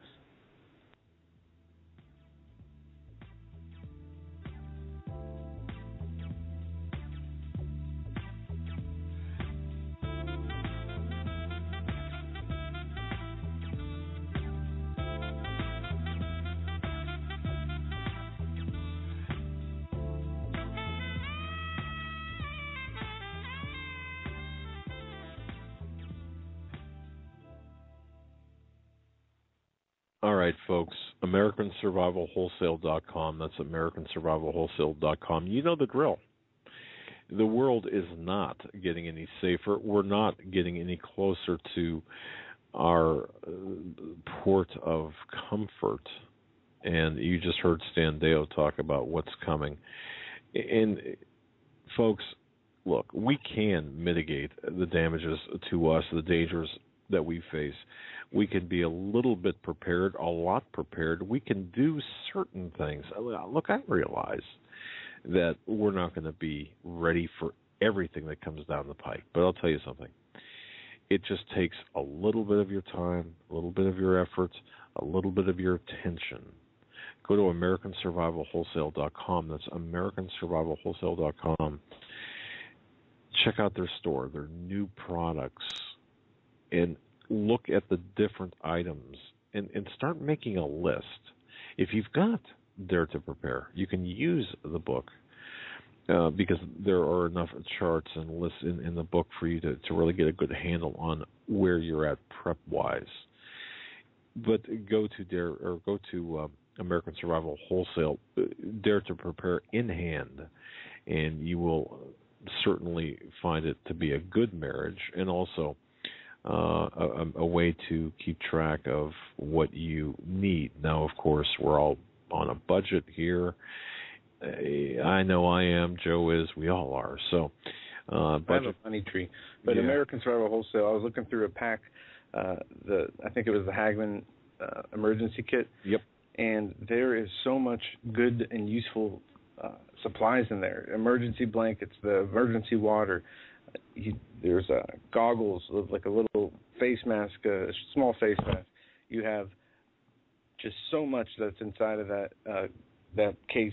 And American Survival Wholesale has so much more important survival gear. It's not just food. Now, food is one of the primary, most primary thing you'll need besides water, but supplies, tools, tents, little emergency tents, ponchos, things that you would not think about in most of the times, especially in a time of emergency. So go to AmericanSurvivalWholesale.com and check out what they have there on their website. So much important things, and more importantly than that, not only are they our sponsors, but they do so much for the Christian community. They have helped so many people, and we cannot thank them enough for being a part of the show and sponsors of the show. That's AmericanSurvivalWholesale.com, AmericanSurvivalWholesale.com. You better wake up fast and listen to this, America. The Obama campaign has launched attack squads disguised as truth teams dedicated to intimidating and silencing all political dissent carried over the Internet that criticizes the Marxist Obama. Truth squads specifically focused on covering... Ladies and gentlemen, to the final segment of the Hagmann and Hagmann Report on this Tuesday, November 12, 2013. Just a quick update from BTR. I was talking with one of the representatives during the show about the ads, and hopefully that situation should be fixed by tomorrow. They apologize for any inconvenience, but Cynthia, one of the representatives there, did compliment the audience. Said she received, first she said that we had the most loyal and polite audience that she's ever seen. She received some emails from some people, and they were all very polite, and she was very impressed, she said, with the emails that she did receive, and said that I asked her to call in, too, during the call-in hour if she had something to share. But anyway, they are working on the problem. They will get it fixed, and we do apologize for any inconveniences that causes. There is an alternative way you can listen to us at CUBN, Christians United Broadcasting Network. We want to thank Troy for that. Yeah, so, you can tune in there to the Hagmann and HagmannReport.com. That's the Hagmann and HagmannReport.com. You got to spell it all out, but it's there. But thank you, Cynthia, for all of your hard work. And folks, just patience. We'll get through this together, as we do with everything else. We get through it all together. And moving right into more news. Wow, there's so much going on. I've got a couple of emails, Joe, real quick here before you move on. One more bit of housekeeping.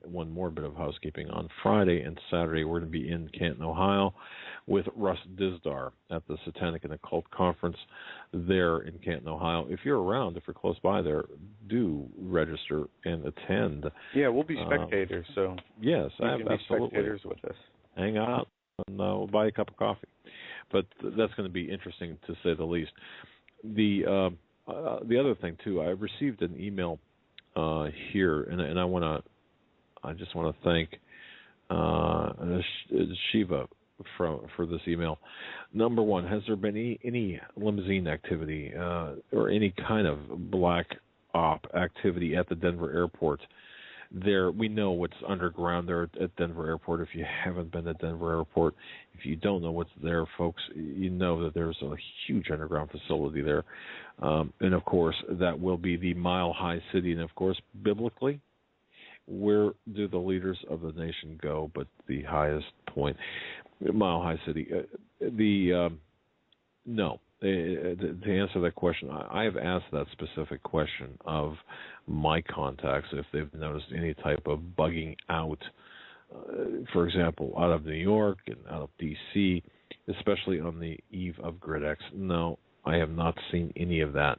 The second question, and I think this is addressed by Stan about Comet Ison. On what effect Ison had on Mars when it went by. I think it was the other way around, Joe. It could have been wrong, but anyway, the third thing, and this this interests me the most. Rumors of the Bush family buying houses outside of the USA. Where are they now, and have you heard anything about that? Of course, the Bush family have purchased property, large parcels of property in Paraguay. Yeah, that happened years ago. Yes, and we also know that there are a number of people who are settling in south of the equator. A number of people who are buying property. Are they fleeing there now? No, we're not seeing that, but they're buying property south of the equator. And that's something to kind of keep your, in particular, South America. And by the way, where did the Nazis flee? And think about that in the context of what we're seeing in present day. That's all. Yeah. You know? Yeah, and as the Bushes moved to Paraguay, I actually bought Ecuador, the country. So I'm going to kick everybody out of there and set up shop there. Ecuador. So, yeah. Okay. They were selling it. It was pretty cheap. Well, I'll tell you, Joe. So yeah, I'll be you are broadcasting from Ecuador. No, I'm just messing around. Yeah. So the Nazis, Antarctica, and then that's the where they had their secret bases. Yeah. But they were funneled from Europe. I think it was through Italy or not. Maybe I don't remember. Well, ultimately into South America. Into South America, and those who didn't become working employed for the United States government. Exactly. Yeah, and it's interesting when you take a step back and look at the entire, look at the history, and look at the history like you've seen film strips or the negatives from, of course, the old 35 millimeter cameras. You know, where you've got multiple pictures on a roll, we'll say, or the negatives. If you stand back and look at all of the negatives and look at that as a timeline, you can see where they connect and they create this picture of events, this contiguous series of events. And yes, you know, the Nazis back in World War II and going into World War II and out of World War II and how they play into the current present day. And Russ Dizdar talked about the Nazis for a little bit yesterday, if I recall correctly, didn't he? Yeah, about the he talked about aspect of it. Yeah. And by the way, it ramped up. I got to tell you, I really reading about the occult, and you'll see it on occasion on television, the Discovery Channel or the History Channel, talking about the occult aspects of the Nazis. No. You've got to get into the more heavier aspects of the occult practices of the Nazis. It is incredible. It's literally incredible when you read and study research about the occult practices. And if you've ever seen the movie, I believe what was it, Joe? Hellboy, I think it was. Never seen that. Okay, I was told to watch the first, 10 or 15 minutes of Hellboy. Never saw the movie either, and I did. It was on one of the channels. It was like 2 o'clock in the morning. So I intentionally watched the first 10 minutes of it. I think I lasted that long, and it showed a Nazi portal, the creation of a portal, an interdimensional portal. Frankly, I didn't get the rest of the movie, but I figured, okay, this is what they're talking about, or this is what people wanted me to, pay attention to. Did they have this ability back then, and do they have this ability right now? I don't know, but it certainly is.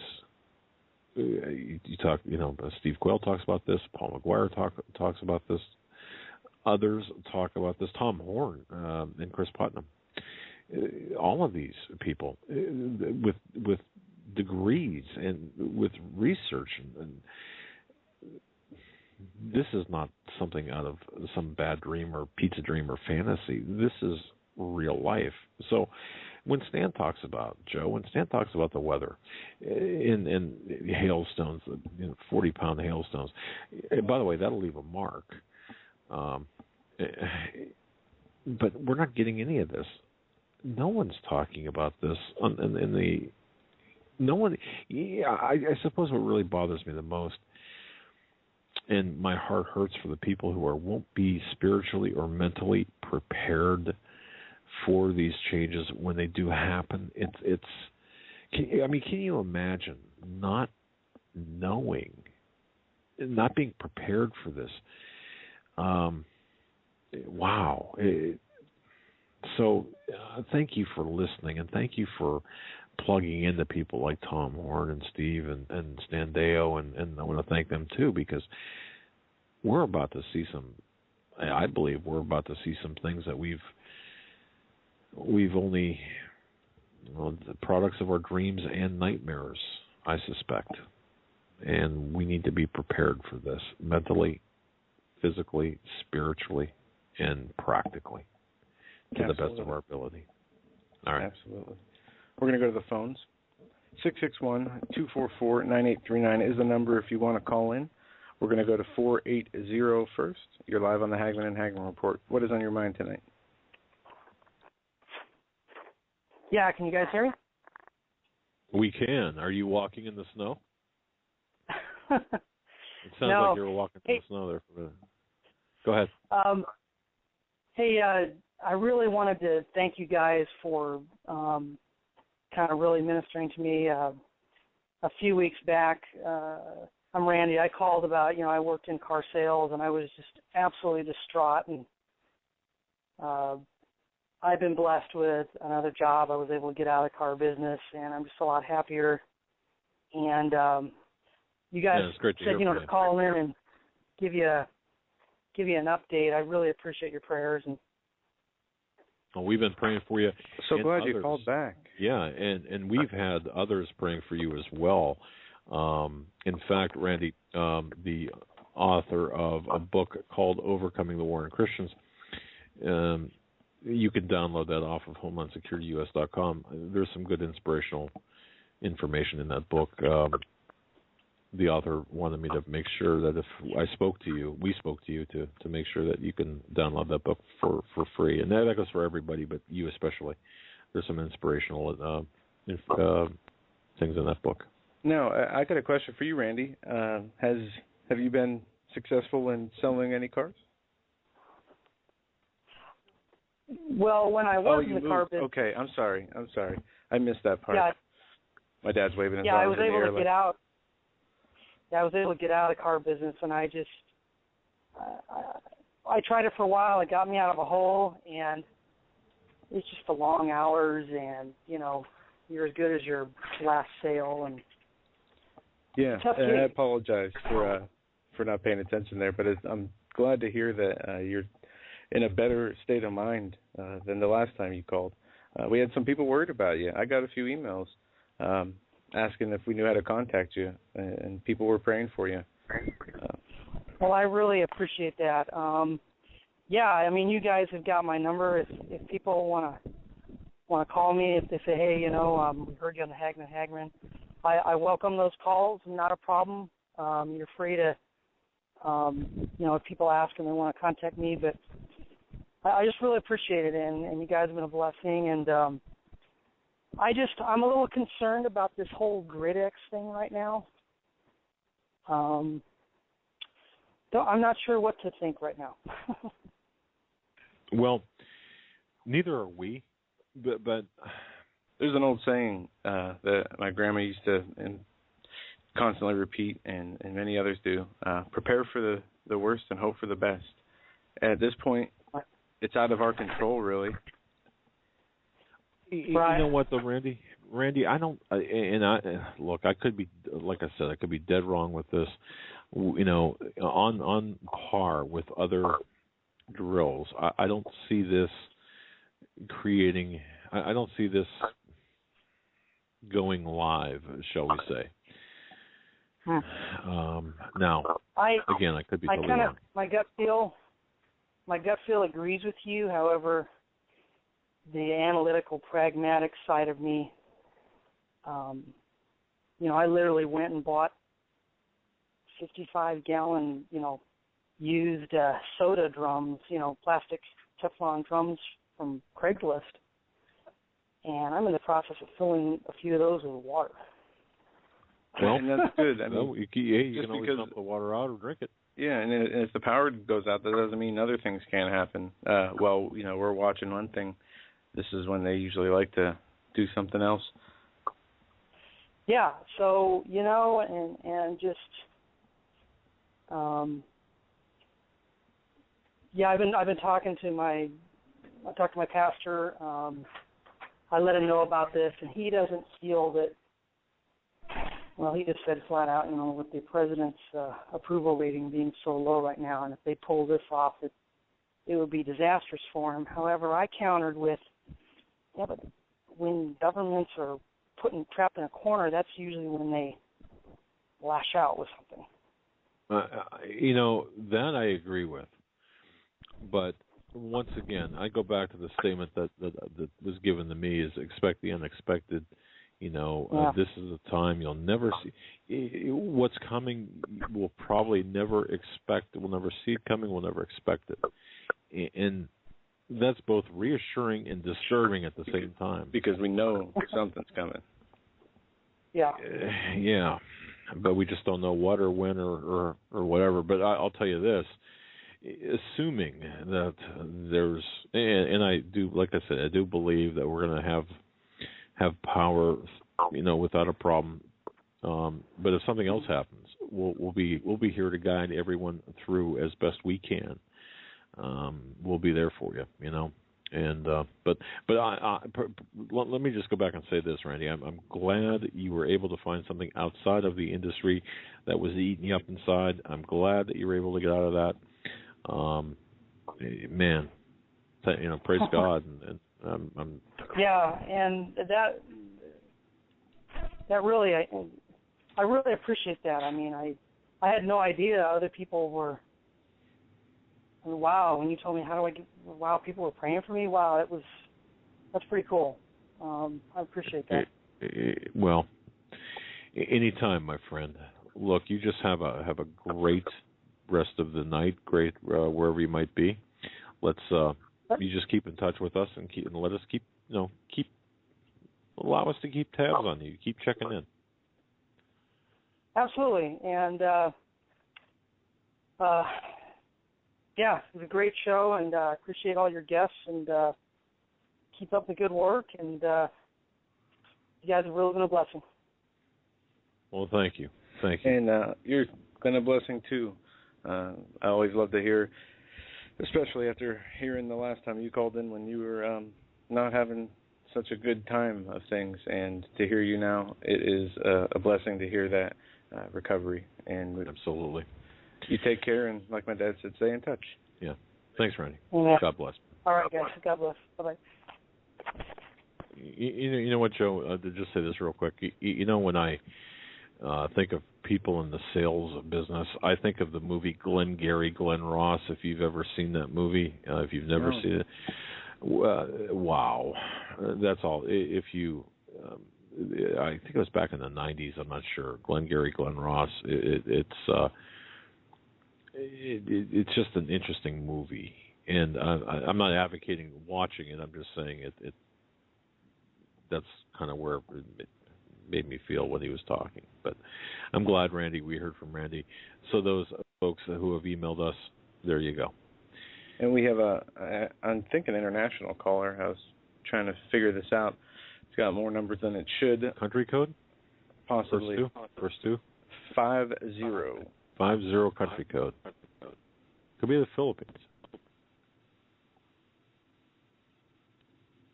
Caller, you're live on the Hagmann and Hagmann Report. Hello. Hi. Oh. Hi. Hello. Hi, I'm calling from Costa Rica, in actual fact. Okay. Wow.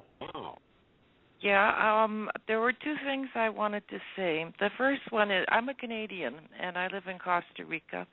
And I was in Canada about a month ago.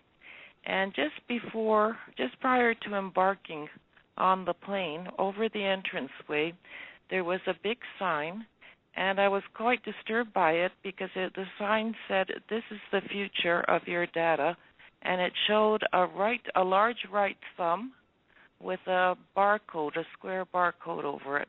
And I've never seen that because I travel back and forth quite a lot. And wow. I thought, whoa. I don't know if they have those signs in the States, but that was the first time I had seen it in Canada, that's for sure. And I stay away from the U.S. The U.S. really worries me. So I wanted to say that's probably the way they're going to go. And in actual fact, I found it quite unusual that the sign on the right bottom said HSBC on it. So I don't know what connection HSBC would have with that, unless they were referring to banking. I don't know. Interesting. Yeah. We will attempt to find out. We're going to make some inquiries about this because that's rather disturbing. That is disturbing, and it was a square barcode with a drawing of a large thumb. And so that's really surprised me. That's the first time I've seen that. The second thing is I was just listening to your program with Mr. Deo, and being up here in the hills in Costa Rica, it's very, very quiet.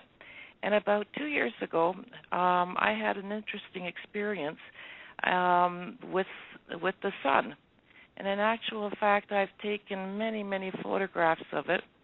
I should say that I'm a Roman Catholic. But I listen to your show all the time, and I know that there are some things that are different, but your show is excellent, and certainly compared to whatever I hear from priests, on the Internet, they're boring. You're interesting, so I have to tell you that. It's true. It's very true, and I'm very disappointed in the whole way that this Vatican thing with Pope Francis is going. And all the churches here in Costa Rica, they all follow the Vatican II. And really the priests don't even care what's going on. But in any case, I had an interesting experience with the sun. And I took several photographs of what was happening. And I was wondering if perhaps I would be able to send just a couple of photos, I don't know, to you, that perhaps you could show them to Mr. Dale. I'll tell you, at first I wasn't sure what was happening, whether that was positive or whether it was negative. And I searched out, and it was very difficult, an old priest who apparently is an exorcist. And he told me, well, this is demonic. And then I went to another one, and he said, this is a miracle. So I don't know which one it is, and since Mr. Deo is scientifically inclined, I was hoping that perhaps he could explain to me what was happening after viewing the photographs. Well, number one, certainly, if you want to go to HomelandSecurityUS.com, okay, and click on my name, or to the left is mine or Joe's, and you can send them to me, and I can forward them to Stan. And I'll explain. I would appreciate that. Okay, and then he's very good at getting back too. Oh yeah. Or you can go directly to standeo.com. That's standeo DEYO.com. Either way. Okay. But can you tell us what did you see, or what did you photograph? Well, the first time the sun sets around 5:30 every single day of the year, and around 5 o'clock. It was not where it was supposed to be. It was high up in the sky as opposed to setting. And that's the first thing. The second thing was that the sky, believe it or not, was pink. Now, I have a caretaker and his family who lives on my property. It's quite a large property. And I called him to come and have a look because I thought perhaps I'm not seeing things in the right way. And he came up with his wife, and he couldn't look at the sun, but I was able to see it very clearly. I've read Tom Horn's book, the one Petrus Romanus, and I see where his viewpoint is, and Mr. Putnam's, am I pronouncing his name correctly? Putnam's viewpoint. Putnam. Putnam. They were talking about the Lady of Fatima, and I understand that they feel that the sun was a saucer, and that she must have been an extraterrestrial, something along those lines, if I recall correctly. But I can tell you that the sun at the time was, for me personally, was covered, it seemed like, with a silver film on it so that I could see it very easily. Now, you have to understand, I'm very high up in the mountains, so it's very bright usually. You can't look at it. And my caretaker took his cell phone and tried to take a picture of it, but it was very difficult for him because he couldn't look at it. It was too bright for him. And he did take about 7 pictures of it. On one of them, we see a figure of a lady. So that's the first thing. After that, different things, colors, bubbles, different colors, green, blue, red. And then, interestingly enough, it seems like a pathway of ultraviolet light seems to come to me. It's very difficult to explain. You'll have to see the photographs, but I have several photographs. and it's just something that's very unusual. I've never seen anything like it. So when the first priest told me it was demonic, he told me, stop this. The sun, is a demon, and these are demons. And then I stopped. And then when I went to the second priest, he said, no, this is something positive. And I thought, well, now I'm really confused as to what's going on. And I can't say that, I'm ultra-religious. I'm not. But it's just that it's unusual. I personally don't believe that what happened in Fatima was an extraterrestrial kind of thing. I don't believe that at all. And that's because of my experience here. People may describe it as a silver plate, but it's not. It's like a silver film over the sun. So it doesn't, it sort of spins, but it doesn't spin in the way that you would think a flying saucer would. It just seems to throw out different colors that blend as they're coming out. But you do see on the photographs colors. You see the pink, and you see the blue, and you see the green, and it's absolutely beautiful. But it's not extraterrestrial as far as I'm concerned, not even close. Right. Now, maybe Mr. Dio has a scientific explanation for me. That would be great. But I've never seen anything like it. Did you say you had pictures? Pardon me? Yeah. Okay. She's I going to have send us photographs. many pictures of it. Okay. And I'll try to pick out the ones that are most unusual, because there's no point in sending, a few hundred. So I'll just pick out a couple of them that I find most unusual, and I'd like to know, if he can explain to me what's happening. Will do. In fact, we look forward to getting your photographs. Feel free to send as many as you can. Yeah, I'm sure. Yeah, and we'll try to get you some answers. Terrific. I just want Thank to say you so very much.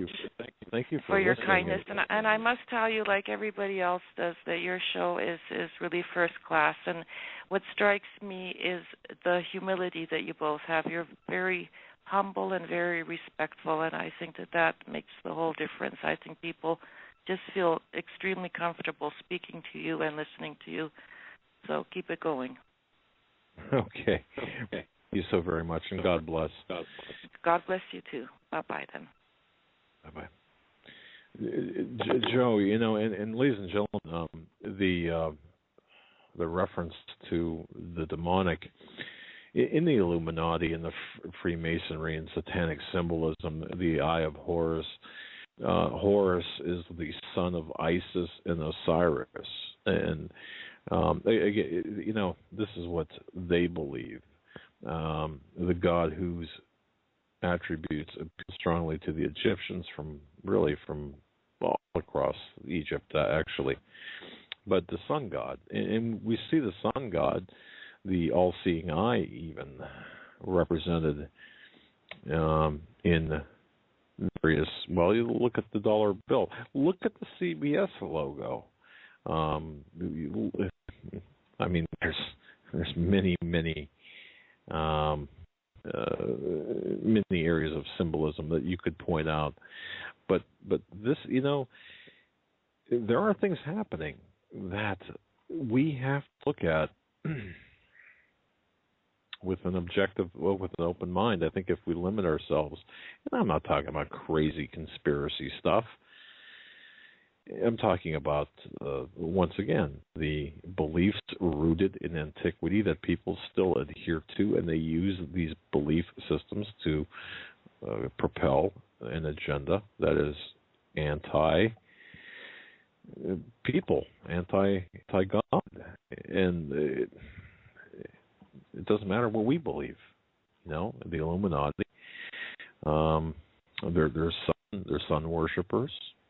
Their son was an Illuminati god, and I'll just leave it at that. And no, we don't have to leave it at that. I mean, the Bible speaks about the sun worshiping, and how Israel forsook God's way for the way of worshiping the sun and worshiping the idols, and the Babylonian history and culture goes back to the same.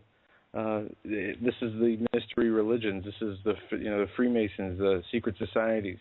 This is what they do. They worship the sun. They worship these created deities that were passed down to them from their fathers.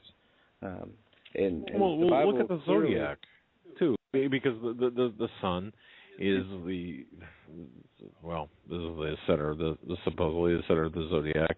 But go ahead. The Bible speaks about the zodiac also, and it talks about how because of the sun worship, and I think it's Ezekiel who was taken and shown, and Russ talked about this last night.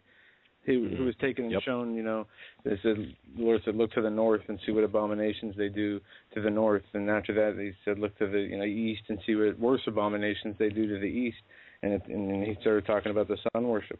And this is, people call it paganism now, but paganism has taken on a new definition, really, which is worldly, when that's not the true definition. I would say it is actually sun worship. And very much so. And the winter solstice and Christmas, December 25th. You think this isn't related? This is all related. I saw a clip of Sarah Palin on Fox News talking about atheists, bring war on Christmas. Now, when I first learned about Christmas, I had mixed feelings. I said, well, I believed, as I do now, that it was set up that's not the day that Jesus' birthday, that is not the reason that it's celebrated, and what the holiday's about, materialism, and it's obviously changed from what it was, but it's been hijacked. The Lord says, what does he say about the feast days? He gave feast days, holidays that were created. In Daniel, it says they'll change the times and the dates and Right.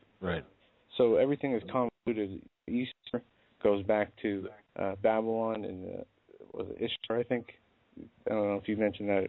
But what we're seeing always is bad. Trying to talk to, regular, everyday, go to church on Sunday Christians about Christmas not being a Christian holiday, but a pagan holiday. It's like talking to you about golf. You're not going to. That's correct. I can't see myself chasing a little ball around a big field of grass. But Christmas being December 25th, that's a man-made holiday, and if people understand that Christmas, that December 25th was selected as a pagan day of worship.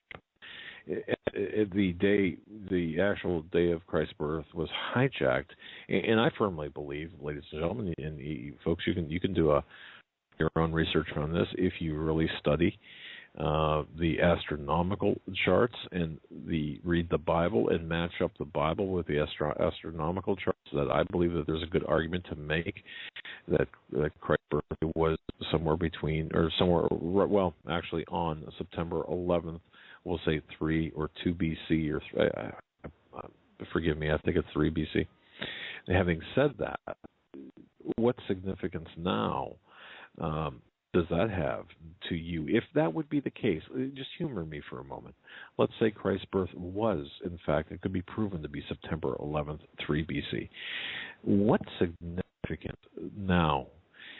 Does that make a difference in your belief system? Of course, not of Christ or Jesus Christ, but certainly what man, the Illuminati has done to the actual birth date of Christ, and through their changing of the calendars and dates, and then of course we are now being forced to worship on a day of really during the winter solstice, which is the death of the sun. But